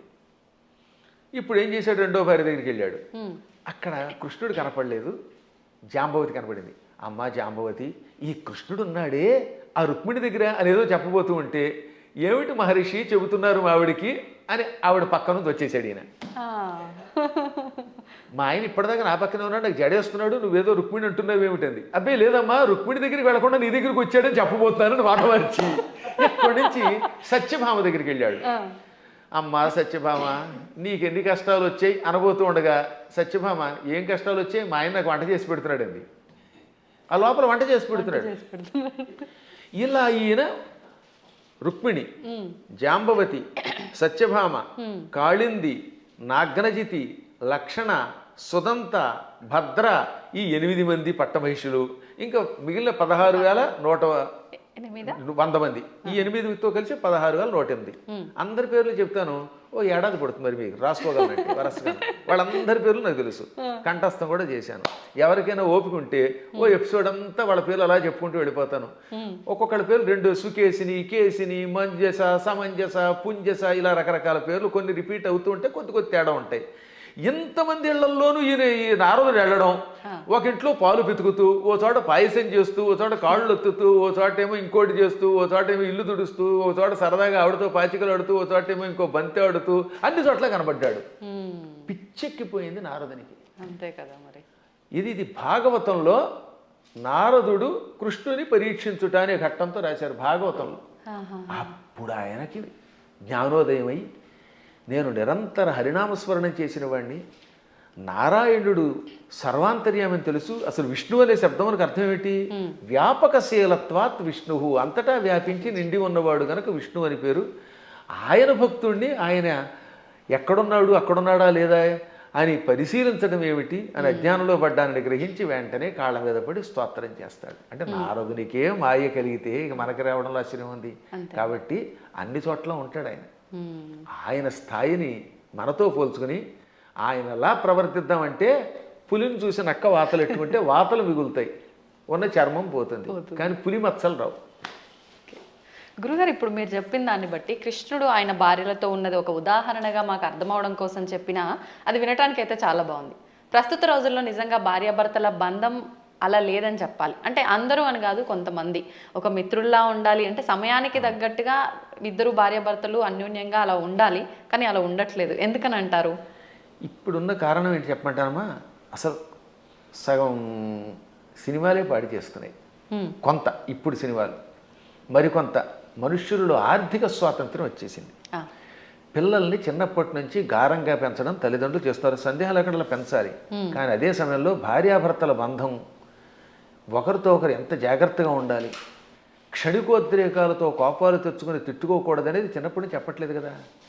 ఇప్పుడు పూర్వం రుక్మిణీ కృష్ణుల కథ, సీతారాముల కథలు చిన్నప్పటి నుంచి నూరిపోసి ఏదన్నా చిన్న చితక గొడవలు వస్తాయి. భార్యాభర్తలకు తగాదాలు లేకుండా ఎలా ఉంటాయి. సతీదేవి కూడా శివుడి మాట వినకుండా వెళ్ళిపోయిందా లేదా? ఒక్కసారి సతీదేవి శివుడు వద్దంటున్నా వినిపించుకోకుండా పుట్టింటికి చూడడానికి యజ్ఞానికి వెళ్ళింది, శరీరం విడిచిపెట్టింది. భర్తకు దూరం అయితే చివరికి మిగిలేదు అదే. డబ్బు సంపాదించవచ్చు, నువ్వు ఇంకేదైనా పలుకుబడితో ఉండొచ్చు, కానీ భార్యాభర్తలు ఇద్దరు ఐకమత్యంతో ఉండడం వల్ల వచ్చే ఆనందం వేరని కథలు చెప్పేవారు పూర్వం. మా చిన్నప్పుడు ఇలాంటి కథలే చెప్పేవారు. అందువల్లే పూర్వం ఒకసారి పెళ్లి చేసుకుంటే యావత్ జీవితం వాళ్లే దంపతులు. ఇప్పుడు 16 రోజుల పండుగ గడిస్తే గొప్ప, తొలినాడు ఏదో హడావుడి, మలినాడు మడావుడి అన్నట్టుగా అయిపోతుంది. 16 రోజుల తర్వాత మళ్ళీ ఇద్దరు విడిపోతున్నారట. కొట్టుకోవడాలు, తిట్టుకోవడాలు, ఇవన్నీ కొంత తల్లిదండ్రుల యొక్క పెంపకం లోపం, కాల ప్రభావం, మీడియా ప్రభావం అన్నీ ఉన్నాయి, ఒకదాని మీద ఒకటి పడుతున్నాయి. కానీ దైవానుగ్రహం వల్ల మళ్ళీ పూర్వపు లక్షణం వస్తుందని నాకు నమ్మకం. అందువల్ల నా ఉద్దేశంలో చిన్నప్పటి నుంచి పిల్లలకి చక్కని కథలు చెప్పాలి. వస్తాయి తగాదాలు అయినా, కానీ అయినా కలిసి ఉండండి. ఎప్పుడైనా భార్య కోపం వచ్చినప్పుడు భర్త తగ్గాలట, భర్త కోపం వచ్చినప్పుడు భార్య తగ్గాలి. ఈవిడేమో తోసుంటా అంది, ఈవిడ తోసుంటా అన్నాడు, ఇంకేముంది రెచ్చిపోతే కొట్టుకుపోతారు, ఇంకా విడాక్ విడాక్ విడాక్ అయిపోయింది. దీనివల్ల ఏమిటి సాధిస్తున్నారు చివరికి? ఒక్క ఇంట్లో సుఖంగా ఉంటున్నారా? ఇవాళ కలియుగంలో గుండెకాయ లబ్ డబ్ అని కొట్టుకోవడం మానేసింది. పూర్వం గుండెకాయ లబ్ డబ్ అని కొట్టుకునేది, ఇప్పటికీ చేయేస్తే లబ్ డబ్ అని ఉంటుంది. కానీ లబ్బు పోయి డబ్బు డబ్బు డబ్బు అని కొట్టుకుంటుంది. అదొక జబ్బు కింద పట్టుకుంది. దాంతో కుటుంబాలు విచ్ఛిన్నం అయిపోతున్నాయి. అయినా మా అదృష్టం ఏంటంటే మేము పిల్లలకి చిన్నప్పటి నుంచి వచ్చిన సంస్కారం వల్ల మా పిల్లలు అలాగే చక్కగా కలిసి ఉంటున్నారు, మా అన్నదమ్ముల పిల్లలు కలిసి ఉంటున్నారు. అందువల్ల వీటిని మళ్ళీ ఆదర్శంగా తీసుకోవాలి. ఈ మధ్యన మా పురాణాలు విన్నాక చాలామంది మార్పు చెందుతున్నారు. క్షణికోద్రేకంతో విడిపోతే ఉంది. తల్లిదండ్రుల ప్రేమ పిల్లలకు ఉండదు. ఈ పిల్లలు మళ్ళీ పిశాచాల్లా తయారైపోతారు. వీళ్ళు కొట్టుకుంటారు, హత్యలు చేస్తున్నారు, చస్తారు, బాంబులు వేసుకుంటారు. చివరికి ఏం సుఖం? ఒకసారి ఆలోచించండి. అందువల్ల ఐకమత్యంలో భార్యాభర్తలిద్దరూ ఒక అవగాహనకి రావడంలో ఎన్నో లాభాలు ఉన్నాయి. అసలు 3 ముళ్ళు అందుకే పెట్టారు. 3 ముళ్ళు ఏమిటి అనుకుంటారు? ధర్మేచ. ఒక ముడి ఎందుకు వేస్తున్నాడంటే ఈ రోజు నుంచి మన ఇద్దరం కలిసి ధర్మమును ఆచరిద్దాం. ధర్మం కోసం ఒక ముడేట. అంటే ఈ రోజు నుంచి భార్య భర్త ఇద్దరు కలిసి ధర్మమును ఆచరించెదరుగాక. అర్థేచ. ధనం విషయంలో కూడా మీకు మీరే మాకు మేమే అని కొట్టుకోకుండా నువ్వు సంపాదించు నేను సంపాదిస్తాం, ఇద్దరు డబ్బులు అక్కడ పెడదాం, ఇద్దరం కలిసి అవగాహనకు వచ్చి ఖర్చు పెట్టుకుందాం. ఈరోజు నువ్వు గొలుసు చేయించుకో, వచ్చే నెలలో నేను ఉంగరం చేయించుకుంటాను. ఆ తర్వాత ఇద్దరం కలిసి కొంత లోను పెట్టుకుని ఎలోనుగా బతకకుండా లోను పెట్టుకుని ఇల్లు కట్టుకుందాం, లోన్ తీర్చుకుందాం, ఇలా అనుకోవాలి. అలాగే ఏ విషయంలో అయినా ధనాన్ని విషయంలో భార్యాభర్తలు ఒకరికి తెలియకుండా ఒకళ్ళు ఖర్చు పెట్టకూడదు. అత్యావశ్యక స్థితిని ఉంటుంది అప్పుడు తప్ప. అందువల్ల అర్థము విషయములో 2వ ముడి ఇవ్వాలి. ఇక 3వది కామేచ. కోరికలు కూడా ఇద్దరు కలిసి తీర్చుకోవాలి. ఆవిడికి దెబ్బకఠ దొంగల ముఠా సినిమా ఇష్టం, ఈయన గారికి ఏమో నాలాగే జయసింహ ఇష్టం. నేను జయసింహే చూస్తాను, కాదు నేనేమో ఇవే చూస్తాను అనకుండా ఓ రోజు జయసింహ, ఓ రోజు దెబ్బకఠ దొంగల ముఠా చూడండి. అలా ఇద్దరు కలిసి ఒకళ్ళు జానపదం ఇష్టం, ఒకళ్ళకి ఏదో గూఢచారి సినిమాలు ఇష్టం, ఒక్కొక్కళ్ళకి అవి ఇవి కాకుండా ఊడు పిల్లలు కొట్టుకునే సినిమాలు ఇష్టం. అలా ఇష్టాలు ఇద్దరు దాన్ని ఏమంటారు పంచుకోవాలి. ఇంక 2వది భార్యామడికి రోజు మైసూరు బజ్జీ ఇష్టం, ఈ భర్త గారి కర్మ వాడికి ఎప్పుడు ఫ్రైడ్ రైస్ ఇష్టం. అప్పుడు ఇద్దరు కొట్టుకోకుండా రెండూ చేసుకుని 2 చెరిసగా తినమనండి, ఏం చేస్తాం? అలా కోరికలు కూడా కలిసి తీర్చుకోవాలి. అందుకని ధర్మేచ అర్థేచ కామేచ నాతి చరామి అన్నాడు ఆయన. నాతి చరితవ్యం అని పురోహితులు వారు మంత్రం చెబుతారు. అతి చరితవ్యం అంటే దాటి వెళ్ళుట, చెప్పకుండా చేయుట. నా అతి చరితవ్యం అంటే దాటి వెళ్ళను. ధర్మ అర్థకామములలో నీ మాటే వింటాను, నిన్ను దాటి వెళ్ళను అని మంత్రం పురోహితులు వారు చెప్పమనగానే, బ్రహ్మగారు చెప్పమనగానే ఈయన నాతిచరామి అంటాడు. నా అతిచరామి. అతిచరామి అంటే నిన్ను దాటి వెడతాను, నీకు చెప్పకుండా చేస్తాను. నా అతిచరామి కలిస్తే సవర్ణ దీర్ఘసంధి. నా అతి అది నైతత్పురుషం సమాసంలో, అది నాతి అవుతుంది. నాతి చరామి అంటే నిన్ను దాటి వెళ్ళను, నీకు చెప్పకుండా చేయనని ప్రతిజ్ఞ చేస్తున్నాడు మొగుడు. భర్త గారు భార్యామణికి 3 ముళ్ళు వేసి ఏమంటున్నాడు? ధర్మ అర్థకామములలో నిన్ను దాటి వెళ్ళను, నీకు చెప్పకుండా చేయనని ప్రతిజ్ఞ చేశాడు. ఆవిడ ఆనందపడిపోయి ఆహనా భర్త ఎంట అనుకుంటోంది. ఇంకా ఆ మాట మీద ఆయన నిలబడాలి, ఈవిడ నిలబడాలి. అప్పుడు ఎంత బాగుంటుందండి. పెద్దవాళ్ళు ఇంట్లో ఉండకుండా తరివేస్తే ఏమిటి లాభం? తల్లిదండ్రుల్ని పూజించడం, అత్తమామల్ని పూజించడం వల్ల పెద్దవాళ్ళు ఒక అండ. వాళ్ళు అలాగే ఉండాలి. మూర్ఖత్వంతో కోడల మీద పెత్తనం చేయకూడదు. ఈ రోజులో పెత్తనం ఎవడు ఒప్పుకుంటాడు? మీరు ₹1,00,00,000 జీతం ఇచ్చినా సరే ఒక్కరోజు ఏదన్నా అంటే వాళ్ళకి మండిపోతుంది. నేను చూశాను కదా, మన దగ్గర పనిచేసే అసిస్టెంట్లకి ఇచ్చినంతకాలమే ఆనందం. ఎప్పుడన్నా ఎరా ఈ పూట ఎందుకు అగరత్ వెలిగించలేదంటే నేను ఎందుకు వెలిగించాలని అంటాడు వాడు. ఎవరి మాట ఎవరు వింటలేదమ్మా. మేము చూస్తున్నా, నాకంటే మీకు బాగా తెలుస్తుంది, ఎందుకంటే మేము కొంచెం పురాణం రంగంలో ఉంటాం. మా దగ్గరకు వచ్చినవాడు ఎక్కడికి పోడు. కానీ మీరు చూస్తారు ఛానల్స్ ఉన్నాయనుకుందాం, ఛానల్స్లో పైవాడు ఏదనంటే మర్నాడే ఉద్యోగం మానేయడం ఇంకో ఛానల్, ఇది కాదు అది, అది కాదు ఇది, బోల్డ్ స్టూడియోలు, బోల్డ్ యూట్యూబ్లు, బోల్డ్ యూట్యూబ్లు ఎవడో వినడం. అలాంటి చోట కొంచెం జాగ్రత్తగా అవగాహనతో ఉండాలి. అప్పుడు కుటుంబాలు నిలబడతాయి, పిల్లలు బాగుపడతారు. మన పిల్లల కోసమైనా బాగుపడద్దా? గురుగారు, ఇప్పుడు మీరు ఇందాకే అన్నారు, నేను మళ్ళీ ఆ ప్రశ్నే అడుగుతున్నాను. అంటే పెంపకం కరెక్ట్గా లేదు అని అంటే, మిగతా మతాలలో కనుక తీసుకుంటే చిన్నప్పటి నుంచే వాళ్ళ గ్రంథాలని, ఆ గ్రంథంలో ఉన్న జ్ఞానాన్ని వాళ్ళకు చదువు తర్వాత చదువుకి ముందర ఒక గంట అదే ఒక క్లాస్ లాగా పెట్టి అలాంటివి చేపించే విధానం చూస్తున్నాం. మన దగ్గరకు వచ్చేసరికి ఈ మధ్య కాలంలో ఎక్కువగా ఇలాంటి పెద్దవాళ్ళు చెప్తుంటే వింటున్నారు. అది ఎంతవరకు వింటున్నారు, ఎవరు వింటున్నారు అంటే పెద్దవాళ్ళే వింటున్నారు. దానికి గంట అరగంట చెప్పడం కదా, వాళ్ళు క్రూరత్వం నేర్పేస్తారు చిన్నప్పటి నుంచి. అది తప్ప ఇంకోటి లేదు. కొన్ని మతాలు ఉన్నాయి, వాడి మతం పొద్దు నుంచి సాయంత్రం దాకా నూరిపోయటం, తేడా వస్తే ఇతర మతస్థుల్ని చంపడానికి ప్రయత్నిస్తారు. అంత మూఢత్వంతో బోధించవలసిన అవసరం కలియుగంలో మనకు కూడా వచ్చింది. ఇప్పుడు మనం బోధించట్లేదు. పిల్లలు బొట్టు పెట్టుకోకపోతే ఒప్పుకుంటున్నాం మనం, పిల్లలు గొడ్డలిపూ తిరుగుతామంటే తిరుగు అంటున్నాం మనం. స్వేచ్ఛ కాదనట్లేదు, ఎవరి బట్టలు వాళ్ళవే, కానీ కొంతైనా మనల్ని రక్షించుకునేలా చేసుకోవాలి. ఇప్పుడు ఎవరి స్వేచ్ఛను ఎవరు కాదంటారు, ఎవరి ఇష్టమైన బట్టలు వాళ్ళే కట్టుకుంటాం. నాకు కాషాయమే ఇష్టం, నేను ఒక రకమైన సన్యాసి జీవితం గడుపుతున్నాను, కుటీచక జీవితం అని చెప్పి నేను ఇలా చేస్తాను, మీరు అలా చేయండి కాదని అంటారు. కానీ కొంత జాగ్రత్త వహించాలి. అందుకని చిన్నప్పటి నుంచి పిల్లలు ఏం చేయాలంటే, మనం మన పిల్లల మీద ఎంత ప్రేమ ఉన్నా బొట్టు పెట్టుకోకపోతే, విభూతి పెట్టకపోతే, లేదా నీ సంప్రదాయంలో ఊర్ధ్వపుండ్రం పెట్టకపోతే ఆ పూట అన్నం పెట్టకు. కఠోరంగా ఉండాలి వాళ్ళలాగే, ఇతరులాగే. అలా అన్నం పెట్టే ముందు బొట్టు ఉంటేనే అన్నం పెట్టామనుకోండి, వాళ్ళు చిన్నప్పటి నుంచి బొట్టు పెడతారు. కానీ మనం అబ్బబ్బా సర్వమత సమానత్వం అంటే ఎక్కడ సర్వమత సమానత్వం? వాడు ప్యాంట్లు ఇప్పి కాల్చి చంపేశారు మొన్న పెహల్గాంలో. అంత క్రూరత్వంగా ఉంటున్నారు వాళ్ళు. కాబట్టి చిన్నప్పటి నుంచి మనం కూడా నేర్పవలసిందే. ప్రతిదినము భారత భాగవత కథలు, శివాజీ మహారాజు లాంటి వాళ్ళ కథలు చెప్పవలసిందే. ప్రతిదినము ఏదో ఒక స్తోత్రం ఎంతోసేపు చదవవలసిందే. అది చదివితేనే వాడు స్కూల్కి వెళ్ళాలి, అది చదివితేనే వాడికి అన్నం పెట్టాలి, అది చదివితేనే వాడికి ఏదైనా చేయాలి, అది చదవనంత వరకు వాడికి టీవీ కూడా పెట్టకూడదు. ఇలా మనం 10 ఏళ్ళు అలవాటు చేసాం అనుకోండి చిన్నప్పుడు, ఇంకా తర్వాత వాడు అలవాటు. మా చిన్నప్పుడు మా నాన్నగారు పురాణములు చెబుతూ ఉంటే, ఆయన మంచి కంఠంతో చక్కగా స్పష్టంగా చెబుతూ ఉంటే విని మేము ఇంకా అక్కడ దాని మీద ఆసక్తి పొందామా లేదా? అవునండి. అందువల్ల తల్లిదండ్రులు పిల్లలకి అది నేర్పాలి. ఇప్పుడు ఈ మతమును, మన మతమును మన పిల్లలకి నేర్పడం అనేది ఉందే, అది ఇంకో దానికో కాదు, కనీసం బ్రతకడానికి అవసరం అయిపోయింది. నువ్వు బతకాలంటే నేర్చుకోవాల్సిందే, లేదా ఆ మతం మారు, లేదా చంపేస్తాడు. భవిష్యత్తులో ఒకటే, నీ మతమును అనుసరించి నువ్వు గట్టిగా నిలబడకపోతే వాళ్ళ మతంలోకైనా వెళ్ళాలి, లేదా వాళ్ళ చేతిలో చావాలి. రెండే మిగిలి చావలేము, ఆ మతంలోకి మారలేము, మధ్యలో బతకడానికి లేదు. కాబట్టి హిందువులారా, ఎవరేమనుకున్నా సూటిగా స్పష్టంగా మీకు చెబుతున్నాను, హిందువుల ఐకమత్యంతో ఉండడం ఇప్పుడు వాళ్ళ బ్రతుకు కోసం అవసరం. మీరు మీ పిల్లలకి చిన్నప్పటి నుంచి మన ధర్మాన్ని నూరిపోయండి, మన గురువుల దగ్గరికి తీసుకెళ్ళండి, ఆలయాలకి తీసుకెళ్ళండి. శని ఆదివారాలు వచ్చాయంటే వెళ్ళి తెరవలసిందే గుడికి.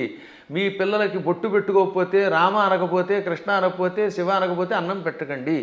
అలా నేర్పకపోతే భవిష్యత్తులో మీకు ఏ విధమైన దిక్కు ఉండదు, మిమ్మల్ని రక్షించేవాడు లేడు. బాగుపడతారా? నా మాట వినండి, లేదా పొండి కర్మపుణ్యం పాలై అని ఎంత గట్టిగా నువ్వు చెబుతున్నానమ్మా. ఇటువంటివి చాలా అవసరం. ఇవాళ మీ బొట్టు వాళ్ళు ఇంకా ఈ ధర్మాన్ని ప్రోత్సహిస్తున్నారు కనుక. గురుగారు, ఇప్పుడు మీరు చెప్పారు బొట్టు పెట్టుకోమని మీ పిల్లలకు నేర్పండి అని. ఇప్పుడు మా జనరేషన్ వాళ్ళని తీసుకుంటే మీరు చెప్పేవి వింటే మాకు కొన్ని అర్థమవుతాయి, కొన్ని అంతవరకే మాత్రమే తెలుసు, మాకు ఆ జ్ఞానం మాత్రమే, దానికి ముందర వెనక ఇంకేముందనేది తెలియదు. ఇప్పుడు అన్నారు బొట్టు పెట్టుకోవాలమ్మా, అది మన ధర్మం అని చెప్పి, నేను వెళ్ళి ఇప్పుడు అదే సేమ్ నా పిల్లలకి చెప్పాను అనుకోండి, అవును బొట్టు పెట్టుకోవడం మన హిందూ ధర్మంలో ఉంది, అసలు ఎందుకు పెట్టుకోవాలి, దాని వెనకాల రీజన్ ఏంటి అడిగితే మా బోటి వల్ల అసలు మేము చెప్పలేకపోతున్నాము. ముందు ఒకటి చెప్పండి వాళ్ళకి. ఇప్పుడు ఆ పెహల్గాంలో ఎందుకు కాల్ చేశారు? వాళ్ళ మతంలో లేరని, అంతేనా? దానికి ఏమన్నా రీజన్ ఉందా? ఇప్పుడు నువ్వు బొట్టు పెట్టుకుంటూ ఇలా ఐకమత్యంతో 10 మంది కలిసి ఉండకపోతే రేపు పొద్దున్న నువ్వు మా వాడివి కాదని చంపేస్తారు. కాబట్టి ఒకటి, ముందు మన ధర్మం బతకడానికి అవసరం చెప్పండి. రెండవది, ఈ కనుబొమ్మల మధ్యలో బొట్టు పెట్టుకుంటే ఒకటి అందం. ఇప్పుడు మీరు ఆ కాస్త బొట్టు తీసేసి ఉంటే మీ మొహం చూడలేం, అదో రకంగా కనపడతారు, పిశాచపు మొహంలో ఉంటుంది. బొట్టు పెట్టుకుంటే సౌందర్యం, తర్వాత ఈ కనుబొమల మధ్యలో జ్ఞాపక శక్తి పెంచడానికి చాలా ఉపయోగపడుతుంది. రోజు నిత్యం ఈ చూపుడు వేలుతోటి బొట్టు పెట్టుకోగా ఆ ఒత్తిడికి జ్ఞాపక శక్తి పెరుగు, చురుకుతనం పెరుగుతుంది. కొంతకాలం అబ్జర్వ్ చేయండి మీరే. ఇప్పుడంటే కెమికల్స్ వచ్చాయి, స్టిక్కర్స్ వచ్చాయి, కానీ పూర్వం కుంకుమ అంటే కుంకుమ పెట్టుకుంటే దానివల్ల ఆడవాళ్ళలో ఒక రకమైన జ్ఞాపక శక్తి, ఇంట్లో ఏ మూల ఏ వస్తువు పెట్టినామో వాళ్ళకి గుర్తున్నట్టుగా ఎవరికి ఉండదు. పోపుల డబ్బాలో ఫలానా దాంట్లో కందిపప్పు ఉంది, దాంట్లో పెసరపప్పు ఉంది, ఆవాలు ఉన్నాయని ఎలా గుర్తుపెట్టుకున్నారమ్మా వాళ్ళు అవధానులు. మేము పద్యాలు గుర్తుపెట్టుకున్నట్టుగా అది బొట్టు వల్లే వస్తుంది. జుట్టు చక్కగా కొబ్బరి నూనె రాసుకుని దువ్వుకుంటూ ఉంటే జుట్టు ఊడిపోకుండా ఉంటుంది. ఇప్పుడు కొబ్బరి నూనె ఎందుకు రాసుకోవాలంటున్నారు? అందుకని కొబ్బరి లేదు, రబ్బరి లేదు, శుభ్రంగా నున్నగా అయిపోతుంది. దానికోసం బోడు ఖర్చు పెడుతున్నారు. అవునా?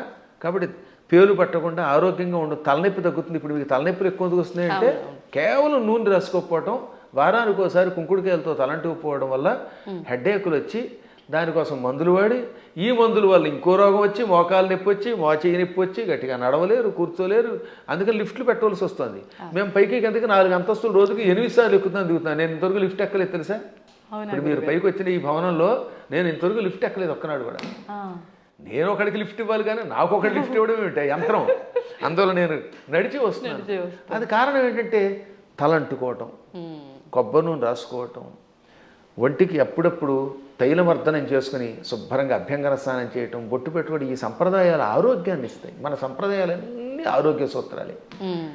మన తలలో ఉన్నటువంటి బ్యాక్టీరియాని చంపి ఆ చేదు, కుంకుడు చేదు బట్టతలు రాకుండా కాపాడుతుంది. రెగ్యులర్గా కుంకుడుకాయతో వారానికి 2 సార్లు 1 సారి స్నానం చేయండి, జుట్టు వస్తుంది. షాంపూలు పెట్టండి, వెంటనే ముందు తెల్లని రంగు క్యాంప్ వేస్తుంది షాంపూ వల్ల, అందుకే తెల్లబడిపోతాయి. ఆ తర్వాత ఈ తెలుపు బాగు చేయడానికి మళ్ళీ రంగు వేయాలి. ఆ రంగు వేసేసరికి మొత్తం జుట్టు ఊడిపోయి చుట్టూతో 4 వెంట్రుకలు దానికి రంగు వేయటం, లేదా మళ్ళీ విగ్గులు పెట్టుకోవడం, ఎన్ని గొడవలు వస్తున్నాయి. కాబట్టి మన సంప్రదాయంలో అన్ని ఆరోగ్యానికి పనికొచ్చేవి. అయినా కొన్ని విషయాల్లో ఇంకెందుకు అడగకూడదండి.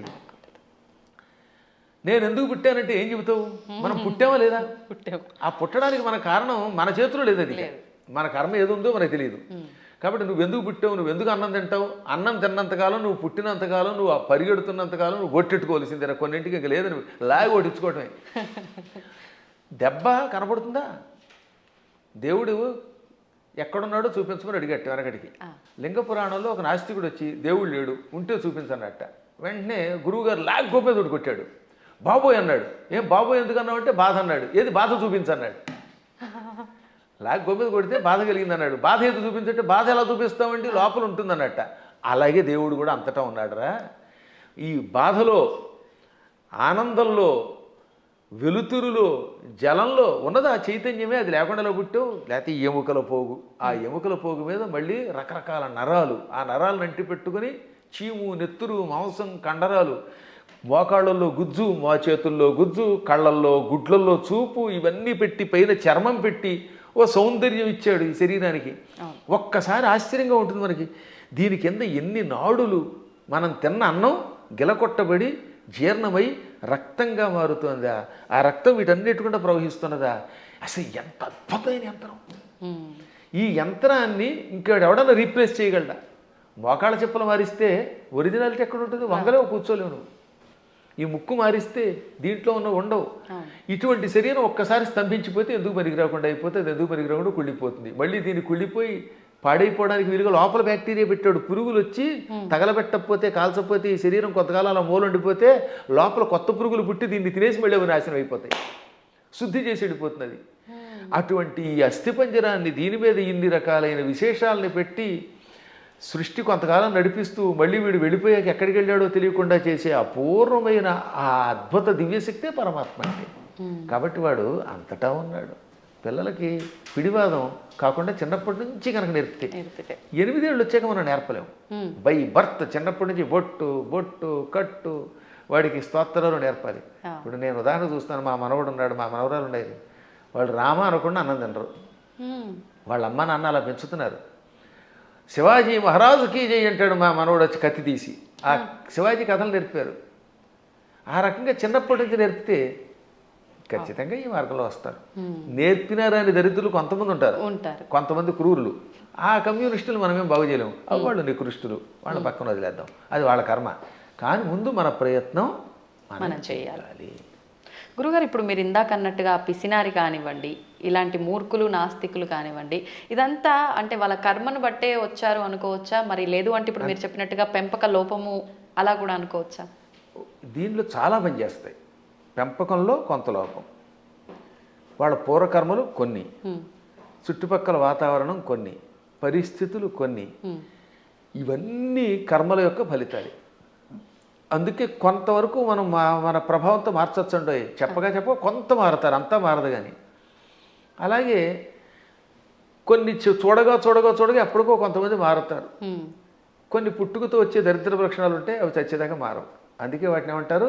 నైసర్గికములు అంటారు. నిసర్గ అంటే బై బర్త్ వచ్చేదాన్ని. పూర్వం మీరు ఎప్పుడన్నా సోషల్ స్టడీస్ చదివితే భారతదేశానికి నైసర్గికంగా హద్దులే ఉన్నాయి అంటే ఏంటి? సహజంగా ఏర్పడినవి అని అర్థం. కాబట్టి నిసర్గ అంటే పుట్టుకతో వచ్చే సహజ లక్షణము. అటువంటి లక్షణాలకి అన్నీ పోవుగానే కొంతవరకు మార్చచ్చు. నాస్తికులు కూడా చివరిలో మారినవాళ్ళు లేరు. కొంతమంది పేరు కమ్యూనిస్టులు, మా ఆవిడ రమ్మందండి అని వెళ్ళి ఏడుకొండల దగ్గరికి వెళ్ళడం. అందువల్ల వాళ్ళ ఆవిడ రమ్మన్నా కదా, వీడికి లోపల ఎంతో కొంత భయం ఉంటుంది. దొంగ కనపడ్డావు, అది సంఘంలో ఒకసారి అందులోకి వెళ్ళాక ముద్ర ఎంచుకుని దానికోసం అలా ఏడుస్తారు. కానీ లోపల వాళ్ళకి పీకుతుందమ్మా. ఇంతెందుకు, నేను ఎరిగి నాతో క్లాస్మేట్ ఉండేవాడు, పక్కా కమ్యూనిస్ట్ అనేవాడు. ఓ రోజు గుండు కొట్టించుకొచ్చాడు. ఏమిటంటే తిరుపతి వెళ్ళాట. ఎందుకంటే ప్రపంచ నాస్తిక సభలు దిగ్విజయం అయితే గుండు కొట్టించుకుంటానన్నట్ట. అది వ్యవహారం. కాబట్టి ఇలాంటి వాళ్ళు కూడా ఉంటారు. అది పూర్వం ఒక సామెత ఉండేది, round at stage, flat at home అని. అంటే భూమి గుండ్రంగా ఉందనేమో వేదిక వచ్చి చెప్తాట, ఇంట్లోకి వచ్చాక లేదు బల్లపరుపుగా ఉందంటాట. అంటే ఇంట్లో ఒకటి బయట ఒకటి అనమాట. బయట 4 తోటేమో round at stage, flat at home అని మా చిన్నప్పుడు సామెత ఉండేది. ఇది వేదికల మీద పూర్వం ఇంగ్లీష్లో మాట్లాడేవారు కదా, వాళ్ళు ఇలా మాట్లాడేవారు అనమాట. అప్పట్లో ఇంగ్లీష్ వాళ్ళ టైంలో అంతా ఇంగ్లీషే ఉపన్యాసం. ఆ ఉపన్యాసాల్లో చిలకవర్తి లక్ష్మీ నరసింహం గారి దగ్గరికి ఒక ఆయన వచ్చాడు. ఆయన పేరు బిపిన్ చంద్రపాల్. బిపిన్ చంద్రపాల్ ఉపన్యాసంలో మాట ఇప్పుడే చెప్పింది. ఆయన ఇంగ్లీష్లో అనర్గళంగా మాట్లాడుతూ, హిందువులు అలా చేస్తున్నారు, బయటకు వచ్చినప్పుడు ఒక రకంగా, ఇంట్లో ఉన్నప్పుడు ఒక రకంగా ఏడుస్తారు, అలా ఉండకండి, ఇంట్లోనూ బయట హిందువుల్లో ఉండండి అని చెప్పడానికి ఆయన మంచి మాట చెప్పాడు ఆయన. కాబట్టి మనం ఏది నమ్మేమో అది చెయ్యాలి చివరిదాకా. అజ్ఞానంతో కూడినవి చేయకుండా ఉండాలి. సరే, ఏది ఏమైనప్పటికీ ముందు పిల్లల్ని మన మార్గంలో మనం పెంచుతామమ్మా. విన్నారా బాగుపడతారు, వినకపోతే మనం ఏం చేయగలుగుతాం? గుర్రాన్ని తీసుకెళ్ళగలం, మంచినీళ్ళు తాగించలేం కదా. అందువల్ల అలా చేయడానికి ప్రయత్నిద్దాం. మళ్ళీ భగవంతుని అనుగ్రహించినప్పుడు ఇంకోసారి కలుసుకుందాం. గురుగారు, ఒక చిన్న సందేహం. క్రిందటిసారి మనం చేసిన వీడియోలో విశుక్ర ప్రాణహరణ వారాహి వీర్యనందిత అని చెప్పి మీరు శ్లోకం చెప్పడం జరిగింది లలితా సహస్రనామాల్లోంచి. అది చాలామంది విషంగ ప్రాణహరణ అని చెప్పి కామెంట్లలో కూడా పెట్టడం జరిగింది. అసలు ఏంటండి వాస్తవం ఏంటి? ఇక్కడ 2 రకాలు. అది జ్ఞానంతో పెడితే పర్వాలేదు, ఎవడో చెప్పింది విని పెడితే అది వాడి కర్మ, మనం ఏం చేయలేం అనుకోండి. లలితా సహస్రనామానికి వ్యాఖ్యానం రాయాలంటే ముందు వాడికి స్వతసిద్ధమైన ఉపాసన ఒకటి ఉండాలి. ఏముండాలి? ఉపాసన. 2 సంస్కృత పాండిత్యం ఉండాలి. ఈ 2 లేని వాడు వ్యాఖ్యానం చేస్తే మనం పట్టించుకోక్కర్లేదు. ఆ తప్పు అన్నారనే, ఆ తప్పు అన్నవాడు వాడు తప్పుడు మనిషి. ఆ తప్పు కాదు, పాఠాంతరం అనాలి. దాన్ని ఏమనాలి? పాఠాంతరం. కొంతమంది ఇది తప్పండి అని. ఇంతకీ ఇది మీరు ఎప్పుడు నన్ను అడిగింది ఏంటంటే వారాహి దేవత గురించి అడిగారు. అందులో భాగంగా ఈ నామానికి కూడా అర్థం చెప్పాను. విశుక్ర ప్రాణహరణ వారాహి వీరినందిత అని లలితా సహస్రనామంలో ఒక నామం ఉన్నది. అవునా? అవునండి. 76వ నామం కదా అది. నామం సంఖ్య మనం పెద్దగా అంతగా పట్టించుకోకలేదు. 76. 76. అయితే గురువు గారికి జ్ఞాపశక్తి బాగానే ఉంది. దానికి ముందు మంత్రిణ్యంబా విరచిత విషంగ వధతోషిత. దీనిలో కొంతమంది పాఠాంతరంలో ఏమన్నారు, అందుకే అన్యత్రేణ అంటాడు అక్కడ. అన్యత్రేణ అంటే మరొక చోట వ్యాఖ్యానం రాసేవాళ్ళు విశుక్ర ప్రాణహరుడు బదులుగా విషంగ ప్రాణహరణ వారాహి వీరనందిత అని కూడా ఉన్నది, కానీ అది సరికాదు అని మహాత్ములు చెబుతారు. అది పాఠాంతరం. ఎవరో ఉపాసకులు అలా ఊహించుండొచ్చు. కానీ విశుక్రకి వీర్యానికి ఉన్న సంబంధం తెలుసుకోవాలి, సంప్రదాయం తెలియాలి. దానికంటే ముందు నేను లలితా సహస్రనామానికి భాష్యం రాశాను ఐశ్వర్యోగం అనే పేరుతో. నేను విశుక్ర ప్రాణహరణ వారాహి వీరనందిత అనే పాఠాంతరమే సేకరించాను. మాకు ముందు శ్రీ చంద్రశేఖర భారతీ స్వామి వారు ఉన్నారు. వారెవరో తెలుసుగా మీకు? శృంగేరి పీఠాధిపతులు. ఇప్పుడున్న శృంగేరి పీఠాధిపతులు భారతీ తీర్థస్వామి వారు, ఉత్తర పీఠాధిపతులు శ్రీ విధుశేఖర భారతీ స్వామి వారు. ఈ భారతీ తీర్థస్వామి వారికి ముందు అభినవ తీర్థ మహాస్వామి వారు ఉండేవారు. వారికి ముందు శ్రీ చంద్రశేఖర భారతీ స్వామి వారు. అర్థమైందా? ఆ స్వామివారి దగ్గర మేము దీని ప్రస్తావన మా నాన్నగారు తీసుకొచ్చారు. నేను వెళ్ళింది భారతీ తీర్థస్వామి వారు చూశాను, అభినవ తీర్థస్వామి వారు కూడా చిన్నప్పుడు చూశాను, నాకు పెద్ద తెలియదు. భారతీ తీర్థస్వామి వారు మహానుభావులు, అజ్ఞానాంజాహ్నవీ తీర్థమే అయిన ఆ మహాత్ముల ఆశీస్సులు నాకు చాలాసార్లు లభించాయి. నేను దాదాపు అందరి పీఠాధిపతుల దగ్గరికి వెళ్ళాను ఉపాసన విషయం తెలుసుకోవడానికి. ఇప్పుడు కంచిపీఠం శ్రీ విజయేంద్ర సరస్వతి స్వామి వారు నేను కనబడితే గుర్తుపెట్టేస్తారు. మొన్న కూడా ఇక్కడ పురాణం చెబితే ప్రత్యేకంగా ఇచ్చారు. అసలు ఎంత గొప్ప అద్భుతమైన మనిషి అంటే ఆయన. మనిషి అంటే అది ప్రేమగా అంటున్నాను తప్ప సద్గురువు విజయేంద్ర సరస్వతి స్వామి వారు కంచిపీఠాధిపతులు. ఇప్పుడు మేము 2012వ సంవత్సరంలో, ఎప్పుడు 2012 అంటే 13 ఏళ్ల క్రితం కంచిలో పురాణం చెప్పాను నేను. అప్పుడు నేను ఇది ఇందాక చెప్పానే దేవి అపరాధ క్షమాపణ స్తోత్రం, ఈ భవాని తత్పాణిగ్రహణ ఆ శ్లోకానికి భాష్యం చెబుతున్నాను. ఎదురుగుండా కూర్చున్నారు శ్రీ విజయేంద్ర సరస్వతి స్వామి వారు.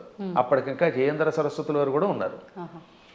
ఇద్దరూ నాకు తెలుసున్నవారే. ఇద్దరికీ నేను నమస్కారం చేసుకున్న వాళ్ళని వాళ్ళ ఆశీస్సులు పొందాను. అప్పుడు ఈ విజయేంద్ర సరస్వతి స్వామి వారు ఇలా కుర్చీలో కూర్చున్నారు.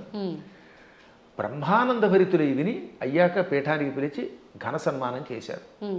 మా అమ్మాయి పెళ్లికి చేరిచ్చారు నాకు విజయేంద్ర సరస్వతుల వారు. ఆయనకు ఒక్కసారి ఒక మనిషిని చూస్తే ఎవరి జీవితం గుర్తుపెట్టుకుంటారు. కాబట్టి వారి దగ్గరికి వెళ్ళాను నేను ఇది ఉపాసనా విషయాలు తెలుసుకోవడానికి. సరే, మహానుభావులైన పీఠాధిపతులు అందరినీ చూశాను. గణపతి సత్యానంద స్వామి వారిని ఎరుగుదు నేను. ఇవన్నీ ఎందుకు చెప్పవలసి వస్తుంది? ఈ చంద్రశేఖర భారతీ స్వామి మహాస్వామి వారు జగద్గురువుల వారి దగ్గర సన్యాసం పుచ్చుకున్న ఒక ఉపాసకుడు ఉన్నాడు. ఆయనని ఎరగలేదు అంటే వాడికి శ్రీచక్రోపాసన గురించి తెలియని వాడు. శ్రీచక్రము గురించి, లలితా సహస్రనామం గురించి వ్యాఖ్యానం తెలుసుకోవాలంటే తప్పనిసరిగా ఒక ఆయన్ని మనం తలుచుకోవాలి. ఆయనే శ్రీ తుమ్మలపల్లి రామలింగేశ్వరులు వారు.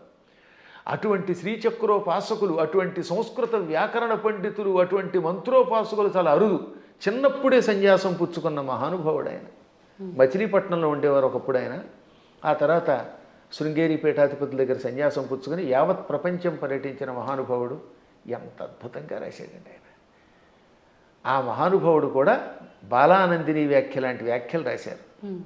ఆయన కూడా విషంగా అనే ఒక పాఠాంతరం ఉన్నది, కానీ మేము స్వీకరించట్లేదు. కారణం విశుక్ర ప్రాణహరణ వారాహి వీరనందితాయి నమః అనే స్వీకరించారు. ఇంకా భాస్కర్ రాయలు వారు కూడా విశుక్ర ప్రాణహరణ అని రాశారు. ఎందుకు రాయవలసి వచ్చింది? శుక్రము అంటే వీర్యము, రేతస్సు అని అర్థం. శుక్రాచార్యుడికి ఆ పేరు ఎందుకు వచ్చింది? ఒకప్పుడు శుక్రాచార్యుడు చచ్చిపోయిన రాక్షసుల్ని బతికించడం మొదలెట్టాడు. శివుడు చంపడం, ఆ చచ్చిపోయిన వాళ్ళని ఏం చేసేవాడు? ఈయన మృత సంజీవని విద్యతో బతికించేవాడు. దాంతో చచ్చిన వాళ్ళు బతుకుతూ ఉంటే శివుడికి కోపం వచ్చింది. ఓరి కావ్య, అసలు శుక్రాచార్యుడు అసలు పేరు కావ్యుడు, కావ్య. అందుకే అమ్మాయికి కావ్యశ్రీ అని పేరెట్టండి అంటే శుక్రాచార్యుడికి సంబంధించిందానా అని అర్థం అనమాట. సరే, అది పక్కన పెడితే కావ్య, నా దగ్గర మృత సంజీవన విద్య నేర్చుకొని ఆ విద్య నా మీద ప్రయోగిస్తావా? నీవు నేర్పిన విద్య నీరజాక్ష అని అమాంతంగా శుక్రాచార్యుని మింగేశాడు. కడుపులో వేసుకొని ఆ తర్వాత ఇంక ఈయన లేడు కనుక, బతికించేవాళ్ళు లేరు కనుక రాక్షసుని చంపేశాడు. 1000 ఏళ్ళు ఈ కడుపులో ఉన్నాడండి ఆయన. ఈ 1000 ఏళ్ళు ఓం నమ శివాయ అని మంత్రం చెప్పించుకుంటూ మృత సంజీవన విద్య ఉంది కదా, అందువల్ల చావకుండా కడుపులో ఉన్నాడు. లోపల కడుపులో గుడగొడలాడుతున్నాడు ఈయన. మన వాడు కొంతమంది కాఫీ తాగితే గుడగొడలాడినట్టుగా కడుపు. ఒక రోజు పార్వతి ఏంటంటే ఆ కడుపులో గడబడ గుడగడ అంటే ఆ కావ్యుడిని మింగాను అనగానే ఆవిడ జాలిపడి, వాడు మరబెట్ట లాంటి వాడే కదండి, వాడిని ఎంతకాలం కడుపులో ఉంచుతారంటే కొంతకాలం శిక్ష వేశాను, సరే ఇహే నువ్వు రమ్మంటున్నావు కనుక వాడిని బయటికి రప్పిస్తానని, కావ్య నా చరమధాతువు నుంచి అంటే నా రేతస్సు నుంచి బయటికి రా అన్నాడు. నోటితో మింగాను, మళ్ళీ నోటితో బయటికి కక్కితే ఏమవుతాడైనా వాంతి అవుతాడు. వాంతి రూపంలో ఉన్నవాడు గురువుగా పనికిరాడు. కక్కిన వాంతి అశుద్ధం కదా అది. అందుకని శివుడు కూడా నా నోటితో కక్క నిన్ను, నా ధాతువు నుంచి బయటికి రా, అప్పుడు నా కొడుకుతో సమానం అవుతావు అన్నాడు. అప్పుడు ఆయన శివుడి యొక్క గుహ్య ప్రాంతంలో నుంచి రేతస్సు నుంచి బయటకు వచ్చాడు. శుక్రము తెల్లగా ఉంటుంది వీర్యము. ఈ లోపల శివుడి యొక్క వీర్యం నుండి బయటికి రావడం వల్ల అప్పటి నుంచి ఆయన కూడా తెల్లగా అందంగా శివుడిలో తయారయ్యాడు, అందుకని శుక్ర ఆచార్యుడు అన్నారు. అర్థమైందా? అలా శుక్రుడు అయ్యాడు ఆయన. ఓకే. ఇది శివపురాణంలో కాశీఖండంలో ఉంటుంది, నేను చెప్పాను కనుక చాలామందికి తెలుసు, విన్నారు. ఇప్పుడు శుక్రం అంటే ఏమిటనమాట? వీర్యము. అందువల్ల ఆయనకు శుక్రుడు అని పేరు వచ్చింది. విశుక్రము అంటే విపరీతమైన విశేషమైన అని అర్థం. వి అనే అక్షరమునకు ఆ ఒక్క అక్షరానికి విశేషమైన వికల్పమైన శుక్రము కలిగినవాడు. అంటే వాడికి విపరీత కామం, చాలా ఎక్కువ రేతస్సు ఉండేది. దాంతో వాడు ఇష్టం వచ్చినట్టు తిరిగేవాడు. ఇప్పుడు వాడు చావాలంటే ఏమవ్వాలి? ఆయుధాలకి చావాడు. వాడిలో ఉన్న రేతస్సంతా లాగేస్తే వాడు చచ్చిపోతాట, అది వాడికి వరం. అందుకని వారాహి దేవత ఏం చేసింది? మొత్తం వాడి శరీరంలో మనం చూడండి, స్ట్రా వేసి డ్రింక్ తాగేసినట్టుగా తన కోరలతో, వారాహి దేవత తన కోరలతో వాడి శరీరాన్ని గుచ్చి వాడిలో ఉన్న వీర్యం అంతా తాగివేసింది. ఇక్కడ వీర్యం అంటే పరాక్రమము, రేతస్సు, రెండు అర్థాలు. వీర్య శబ్దానికి బలం అని కూడా అర్థం. అందుకే వీర్యము అంటే రాముడిలో వీర్యం ఉందంటే అక్కడ బలం ఉన్నదని అర్థం అనమాట. ఆ బలాన్ని, సత్వాన్ని తాగేసింది. అందువల్ల అక్కడ ఏమన్నాడు? విశుక్ర ప్రాణహరణ, విశుక్రుని యొక్క ప్రాణములను హరించిన, తాగేసిన వారాహి దేవత యొక్క వీర్యమునకు నందిత, సంతోషపడింది లలితాదేవి. ఇప్పుడు ఆ విశుక్ర శబ్దానికి ఈ వీర్యానికి ఇంటర్లింక్ ఇప్పుడు మీకు అర్థమైందా? ఆవిడ అక్కడ వీర్యమును తాగేయటం వల్ల ఆ వీర్యమునకు ఆవిడ సంతోషపడింది, ఆ బలానికి సంతోషపడింది. ఇక్కడ విషంగా రాస్తే ఈ రెండింటికి ఉన్న మంత్రార్థాలు, గూఢార్థాలు దెబ్బతింటాయి. ఎందుకంటే కొన్ని చెప్పడానికి స్టేజీ కాబట్టి చెప్పట్లేదు. కాబట్టి విశుక్రుణ్ణి చంపాలంటే వారాహి దేవతే ఉండాలి. అతని ప్రాణం పోవాలంటే లోపల ఉన్న వీర్యమును లాగాలి. వీర్యమును స్వీకరించడం వల్ల ఆవిడ కూడా వీర్యస్వరూపిణి అయ్యింది. ఆవిడ వీర్యస్వరూపిణి అయ్యింది కాబట్టి ఆ వీరత్వానికి ఆవిడ అమ్మవారు సంతోషపడింది. అద్భుతమైనటువంటి భావనలు తెలియాలంటే అక్షరము పరబ్రహ్మముగా ఉపాసించాలి. అందుకే అక్షరమును పరబ్రహ్మం అంటారు, అక్షర పరబ్రహ్మ యోగం అన్నారు. అందుకే భగవద్గీతలో కూడా మా నాన్నగారు చిన్నప్పుడు శబ్ద బ్రహ్మోపాసన చెయ్యాలి అని నాకు చెప్పారు. అంటే శబ్దం ఊరికే పైపైన ఏదో నోటికి వచ్చినట్టు వాగడం కాదు. ఏ శబ్దం వాడినా ఆ శబ్దంలో ప్రతి అక్షరమునకు ఒక అర్థం ఉంటుంది, అర్థం తెలుసుకుని ఉపాసించాలి. ఉదాహరణకి సముద్రము, సాగరము రెండింటికి తేడా ఉంది. అల్లసాని పెద్దన ఈ మనుచరిత్రలో ప్రవరుడు అనేవాడు ఏడుస్తున్నప్పుడు చింతాసాగరమన మునిగి అన్నాడు ఆయన.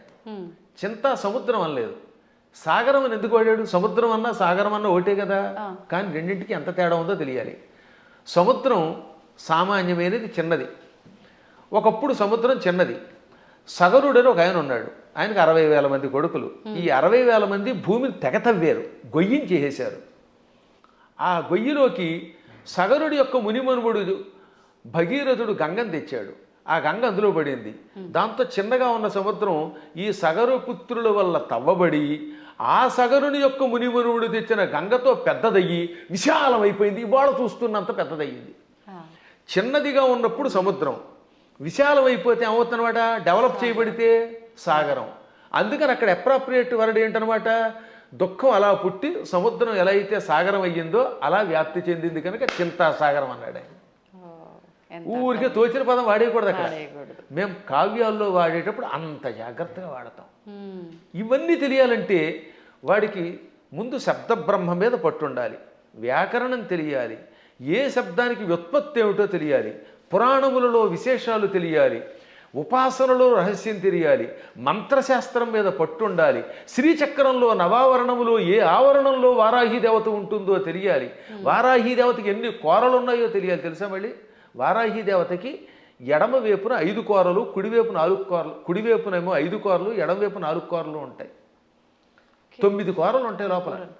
అది కూడా తెలియదు కొంతమందికి. అన్ని మామూలుగా దంతాలు వేస్తారు. ఈ వైపు 5, అందులో ఒకటి ఇలా వంగి ఉండాలి, ఒకటి పైకి రంపంలో ఉండాలి, ఈ వైపు 4 ఉండాలి. ఈ కోరలతో ఉన్న వారాహి దేవతను ఉపాసిస్తేనే సక్రమంగా పనిచేస్తుంది. ఆ 9 కోరలే శ్రీచక్రంలో నవావరణ పూజ. అవే నవరంధ్రాలన్నీ మనకి శుద్ధి చేసి పెడతాయి. అక్కడ ఈ వారాహి దేవతకి ఒక్కొక్క దానికి ఒక్కొక్క బీజం ఉంది, 9 కోరలకి అనమాట.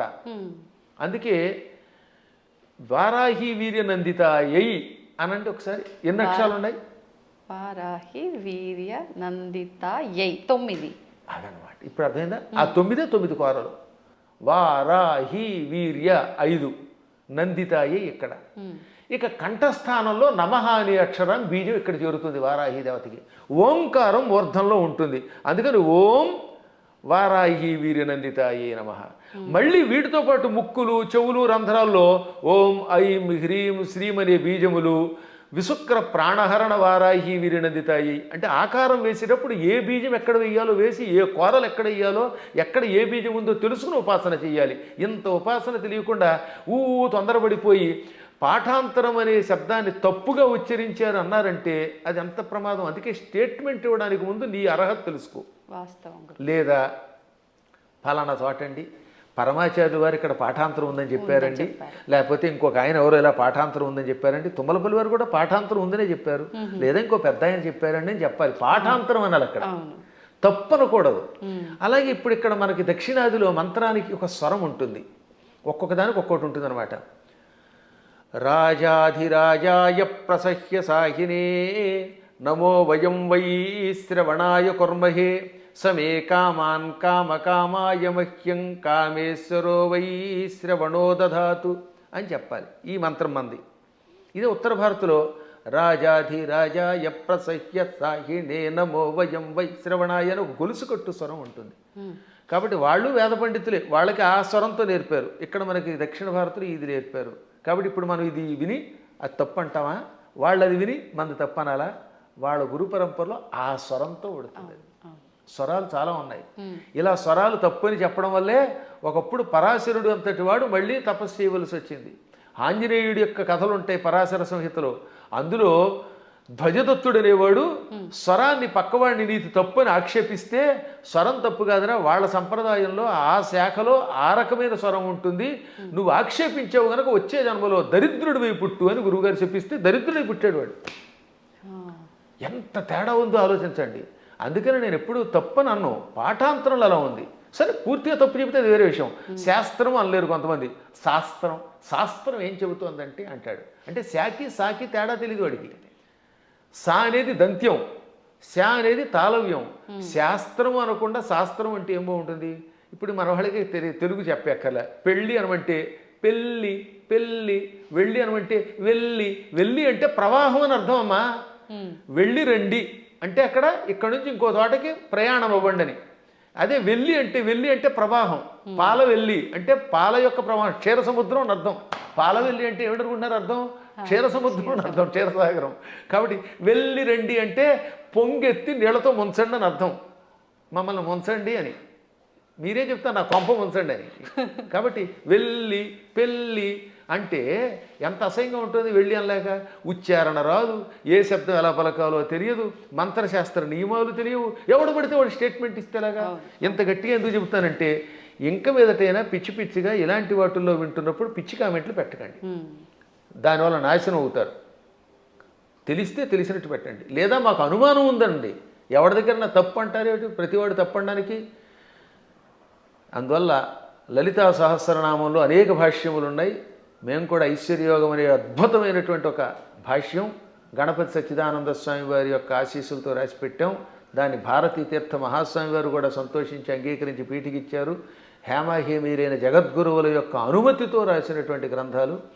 ఎప్పుడైనా మీకు అనుమానం ఉంటే ఒక పాఠాంతరమో అనుమానమో అనండి తప్ప పలానా వాళ్ళ దాంట్లో తప్పు ఉందని తొందరపడి అనకండి. తప్పు అనాలంటే ఆ స్థాయి ఉండాలి, దానికి వివరణ ఇవ్వాలి, అంతే, మూల్యాన్ని చెల్లించాలి. ఇప్పుడు ఏమన్నా అంటే అహంకారం ఉండవు. అహంకారం ఏమీ రాని సన్నాసిగా అహంకారం ఉంటే ఏం మాకెందుకు ఉంటుందమ్మా? దక్షిణాహంకారం ఉండవలసిందే. విశ్వనాథ సత్యనారాయణ గారు ఏమన్నారు తెలుసా? చల్లపిళ్ళ వెంకట శాస్త్రి గారికి నాలాంటి శిష్యుడు ఉండడం ఆయన ఘనత అన్నాడు ఆయన. అదే కాదు, అంతే. అప్పుడప్పుడు ఒక్కొక్కసారి భాషా పాండిత్యంలో మేము కూడా అలా అనకపోతే ప్రతి అడ్డమైన వాడు నెత్తి మీద ఎక్కడ మరి. అందువల్ల చిన్నప్పటి నుంచి తిండి తిప్ప మానేసి ఎన్ని శాస్త్రాలు ఎన్ని వ్యాకరణాలు చదువుకున్నాం. 25 శతావధానాలు చేసిన వాడిని ఇంకోటి చూపించండి ప్రస్తుతానికి. మరి ఇన్ని శతావధానాలు చేసిన మమ్మల్నే మీరు నోటికి వచ్చినట్టు ఏదో కామెంట్ పెడితే ఏ అక్షరం ఒక్కరా అని మిమ్మల్ని మేమేమనాలి? అవునా? కాబట్టి సందేహం లేకుండా నేను పండితుండి ఎవడేమనుకున్నా. ఇంకోటమ్మా, అనవసరంగా అహంకారం తెచ్చుకోకూడదు. కానీ అహంకారం ఒక్కోసారి ఉండవలసిందే. పద్మాగర్ గారు సొంత డబ్బా కొడుతున్నాడు అనుకుంటే కొట్టుకోమనండి, ఏం పర్వాలేదు. ఎందుకని? మీరు ఉద్యోగానికి వెళ్ళాలి. ఓ చోట మిమ్మల్ని ఉద్యోగానికి రమ్మన్నారు. అప్పుడు అప్లికేషన్ ఏమని చెప్పాలి? మీరు నేను చవటని ఆత్మస్తు చేసుకోకూడదు కనుక అంతేత నేను చవటని, నాకేమీ రాదు, వాక్శుద్ధి లేదు, నా మొహం తగలయ్యా, నేను ఇలా ఉంటాను, నాకు ఉద్యోగం ఉండంటే ఇస్తారా? కానీ అప్పుడు ఏం చేయాలి? ఇప్పుడు ఉదాహరణ నేనే ఉద్యోగానికి అప్లై చేశాను ఒకప్పుడు లెక్చరర్గా. ఇప్పుడు గోల్డ్ మెడలిస్ట్ని, ఎంఏలో ఫస్ట్ క్లాస్ నాది, ఫస్ట్ ర్యాంక్ నాది, నేను ఎంఫిల్ చేశాను, పిహెచ్డి చేశాను, లేక నెట్ పాస్ అయ్యాను, నాకు ఇంత అవధానాలు చేశాను, పండితుడిని అంటే ఉద్యోగం ఇస్తాడా? నేను నన్ను పొగుడుకోకూడదు కాబట్టి చెప్తానండి, నేను సన్నాసినండి, చవటనండి, నాకేమీ రాదండి, నాకు ఉద్యోగం ఉండండి, ఎవరిస్తాడమ్మా? కాబట్టి ఒక్కోసారి ఆత్మస్తు తప్పదు. ఇలాంటి వాళ్ళకి సమాధానం చెప్పడం కోసం ఇలా మాట్లాడతాం. అలా విత్తప్పుడైతే ఈశ్వర కటాక్షం వల్ల ఇదంతా వచ్చాయి. నేను అలాగే రాసుకున్నాను పద్యంలో, అమ్మా జగన్మాత నిన్ను ఉపాసించి ఇంత గొప్పవాడిని అయ్యాను. అమెరికా వెళ్ళాను, చాలాసార్లు వెళ్ళాను. ఫస్ట్ టైం వెళ్ళినప్పుడు 2006లో 19 ఏళ్ల క్రితం అక్కడ ఓ అద్భుతమైన పద్యం చెప్పాను. ఏమని? ఎక్కడి ఆంధ్రమందు గల ఏలురో, ఎక్కడి ఆంధ్రమందు గల ఏలురో, ఎక్కడి కాలిఫోర్నియా దిక్కును మ్రొక్కులేని పరదేశమునందున నిర్భయముగా ఒక్కడనై చెరించితి, మహోన్నత కీర్తిని గంటి సంపదల్ మిక్కిలి గంటి. ఇదంతా పొగడ్త కింద ఉంది కదా. ఎక్కడి ఏలూరు, ఎక్కడి కాలిఫోర్నియా దిక్కు మొక్కులేని పరదేశంలో నిర్భయంగా ఒక్కడిని తిరిగాను, కీర్తి పొందాను, సంపదలు పొందాను.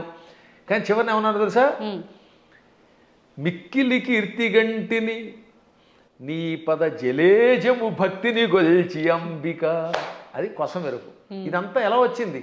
నీ పాద పద్మములను భక్తితో ఆరాధించటం వల్ల. సంపదల్ మిక్కిలి గంటి నీ పద జలేజము భక్తిని గొల్చి అంబిక అని ఆ సంపదల్లో లకార పొల్లు చివర ఉండడం వల్ల జలేజములో అలుక్ సమాసంలో ఎతి కూడా పడింది దానికి అలాగా. కాబట్టి చిట్ట చివర అమ్మాయి ఇదంతా నీ అనుగ్రహం అంటాం. మేము ఎప్పుడు వినయంగానే ఉంటాం. కానీ ఒక్కొక్కప్పుడు అజ్ఞానికి సమాధానం చెప్పేటప్పుడు అంత గట్టిగా చెప్పాల్సిందే. కాబట్టి విశుక్ర ప్రాణహరణ అనే పాఠాంతరం ఎక్కువ బాగుంటుంది. పాఠాంతరంలో విషంగా ఉండవచ్చు, అది వేరే విషయం ఉంది. ఉన్నప్పటికీ ఇదే. కాబట్టి ఎవరికి ఏది కావాలంటే వాళ్ళ గురు పరంపరను పెట్టి దాన్ని స్వీకరించెదరుగాక అని మంగళాశాసనం చేస్తూ మరొక్కసారి మీ అందరి దగ్గర సెలవు తీసుకుంటున్నాను. ఈ 2 మాటలు కూడా చెప్పేయండి గురుగారు. ఇంకా ఇప్పుడు ప్రతి ఒక్కరిలో ఉన్న ఒక చిన్న డౌట్ ఏంటంటే, వారాహి అమ్మవారు ఇప్పుడు మీరు చెప్పిన దాన్ని బట్టి పురాణాల నుంచి ఎప్పటి నుంచో ఉన్న విషయమే, కానీ ఇప్పుడు ఈ 3-4 సంవత్సరాల నుంచే కొత్తగా వింటున్నాం ఎక్కువగా. కాబట్టి ఎవరు ఆరాధించకూడదు, గోప్యంగా ఉంచాలి, గుప్త నవరాత్రులు ఇదంతా కూడా మాట్లాడుతున్నారు. అసలు వాస్తవం ఏంటంటే అక్కడ గోప్యంగా ఉంచమని ఎందుకన్నారంటే, ఎవరికి పడితే వాళ్ళకి, అజ్ఞానులకి, నాస్తికులకి, కమర్షియల్గా వాడుకునే వాళ్ళకి చెప్పకూడదు. ఇప్పుడు పెద్ద సమస్య ఏంటంటే, కలియుగంలో ఒక ఆయన కష్టపడి ఉపాసన చేశాడు అనుకోండి, ఇంకెక్కడి నుంచి స్వార్థపరులు బయలుదేరుతున్నారు కొందరు. వాళ్ళు గుడి పెట్టేసి, పీఠం పెట్టేసి ప్రజలు దోచుకుంటారు. మీరు చూస్తూనే ఉన్నారు కదా. చీరల్ని ప్రమోట్ చేసేవాడు, పూజల్ని ప్రమోట్ చేసేవాళ్ళు, బాబో ఎలా తయారయ్యారంటే అలా తయారయ్యారు. అందుకని వద్దని అండంలో ధర్మం ఉంది. కానీ అసలు ఉపాసన వద్దండం, మనవాళ్ళం వద్దండానికి. భక్తి కలిగిన ఎవడైనా ఉపాసకుడే. ఎప్పుడూ ఉన్న ఉపాసనలు. కాకపోతే ఉపాసనలు అనేది మీ ఓపికలను బట్టి చెయ్యండి. మోసగాళ్ళ మోసంలో పడకండి. ఈ విషయంలో మాత్రం మోసగాడు తయారు చేయాలి, సందేహం లేకుండా. ఇంకా అక్కడి నుంచి వారాహి దేవతకి ఒక గుడి కట్టేయడం, అందరినీ నా దగ్గరికి వచ్చేయండి అనడం, దాంతో వచ్చిన వాళ్ళ దగ్గర ఏమో డబ్బులు లాగడం, చీరలు లాగడం, గందరగోళం అయిపోతుందమ్మా. వాళ్ళని దృష్టిలో పెట్టుకు చెప్పారు తప్ప ఉపాసనని తిట్టట్లేదు అవతల వాళ్ళు కూడా. ఈ ఉపాసన పేరు చెప్పి వంచకత్వం ఎక్కువైపోవడం వల్ల వంచకులు దృష్టిలో పెట్టుకుని కొంతమంది వద్దన్నారు తప్ప, అన్నవాళ్ళు కూడా ప్రజల యొక్క బాగుని దృష్టిలో పెట్టుకున్నారు కదా, అది మంచిదే. నిజమైన ఉపాసకులు ఆడంబరం లేకుండా ఉంటారు. ఇప్పుడు ఎప్పుడైనా నేను పూజ చేశాను, ఒక్క పూజ బయట పదే చెప్పుకుంటా, డబ్బా కొట్టుకోం. అత్యవసరం వస్తుంది ఒక్కోసారి. అలాంటప్పుడు చెప్పాలి తప్ప వీటితోటి అవతల వాళ్ళ దగ్గర డబ్బులు వసూలు చేయడం, వాళ్ళు మోసం చేయడం తప్పే. కానీ వారాహి ఉపాసన ఎప్పటిది కాదు, యుగాలుగా బ్రహ్మాండ పురాణంలో ఉంది. బ్రహ్మాండ పురాణం వ్యాసుడు రాశాడు, కొన్ని వేల సంవత్సరాల క్రితమే ఉంది. అవి కూడా కాదంటే అది వాళ్ళ కర్మ. సంతోషం అండి. మంచి అంటే ఒక నిర్ధారణ అనేది జరిగింది ప్రతి ఒక్కరికి కూడా. అంటే పెద్ద పెద్ద జ్ఞానులు, యోగులే వారాహి అమ్మవారిని ఆరాధించరు, మీరెవరు ఆరాధించడానికి అని ఖచ్చితంగా చెప్పే వాళ్ళు ఉన్నారు ప్రస్తుతం మీడియా ముఖంగా. అసలు లేదు అందరూ ఆరాధించేవాళ్ళు. అంత మొత్తానికి జనాలకి ఏమైపోయిందంటే ఒక క్లారిటీ మిస్ అయిపోతుంది. సంతోషం గురుగారు, చాలా మంచి విషయాలు తెలియజేశారు. ఇంకా సమయం ఉంటే ఇంకా మాట్లాడాలని ఉంది, కానీ ఇప్పటికే చాలా సమయం అయిపోయింది. మీ అనుమతి ఉంటే మరొకసారి మరొక వీడియోలో తప్పకుండా మంచి విషయాలు మాట్లాడుకుందాం. ధన్యవాదాలండి. తవ్వుతున్న శివలింగం. పరమాత్మకు జీవా సరే దాన్ని అట్లా కప్పేసేయండి, చూపించదండి. Krishna is there. మూర్తి పూజ కాదు, సాక్షాత్ బ్రజేంద్ర నందన భగవాన్ ఉన్నారు మూర్తిలో. ఏమీ ఆశించకుండా ఆరాధించే వాళ్ళు కూడా ఉన్నారా ప్రభుజీ? నిజమైన భక్తి అంటే మనకు తెలియదు కాబట్టి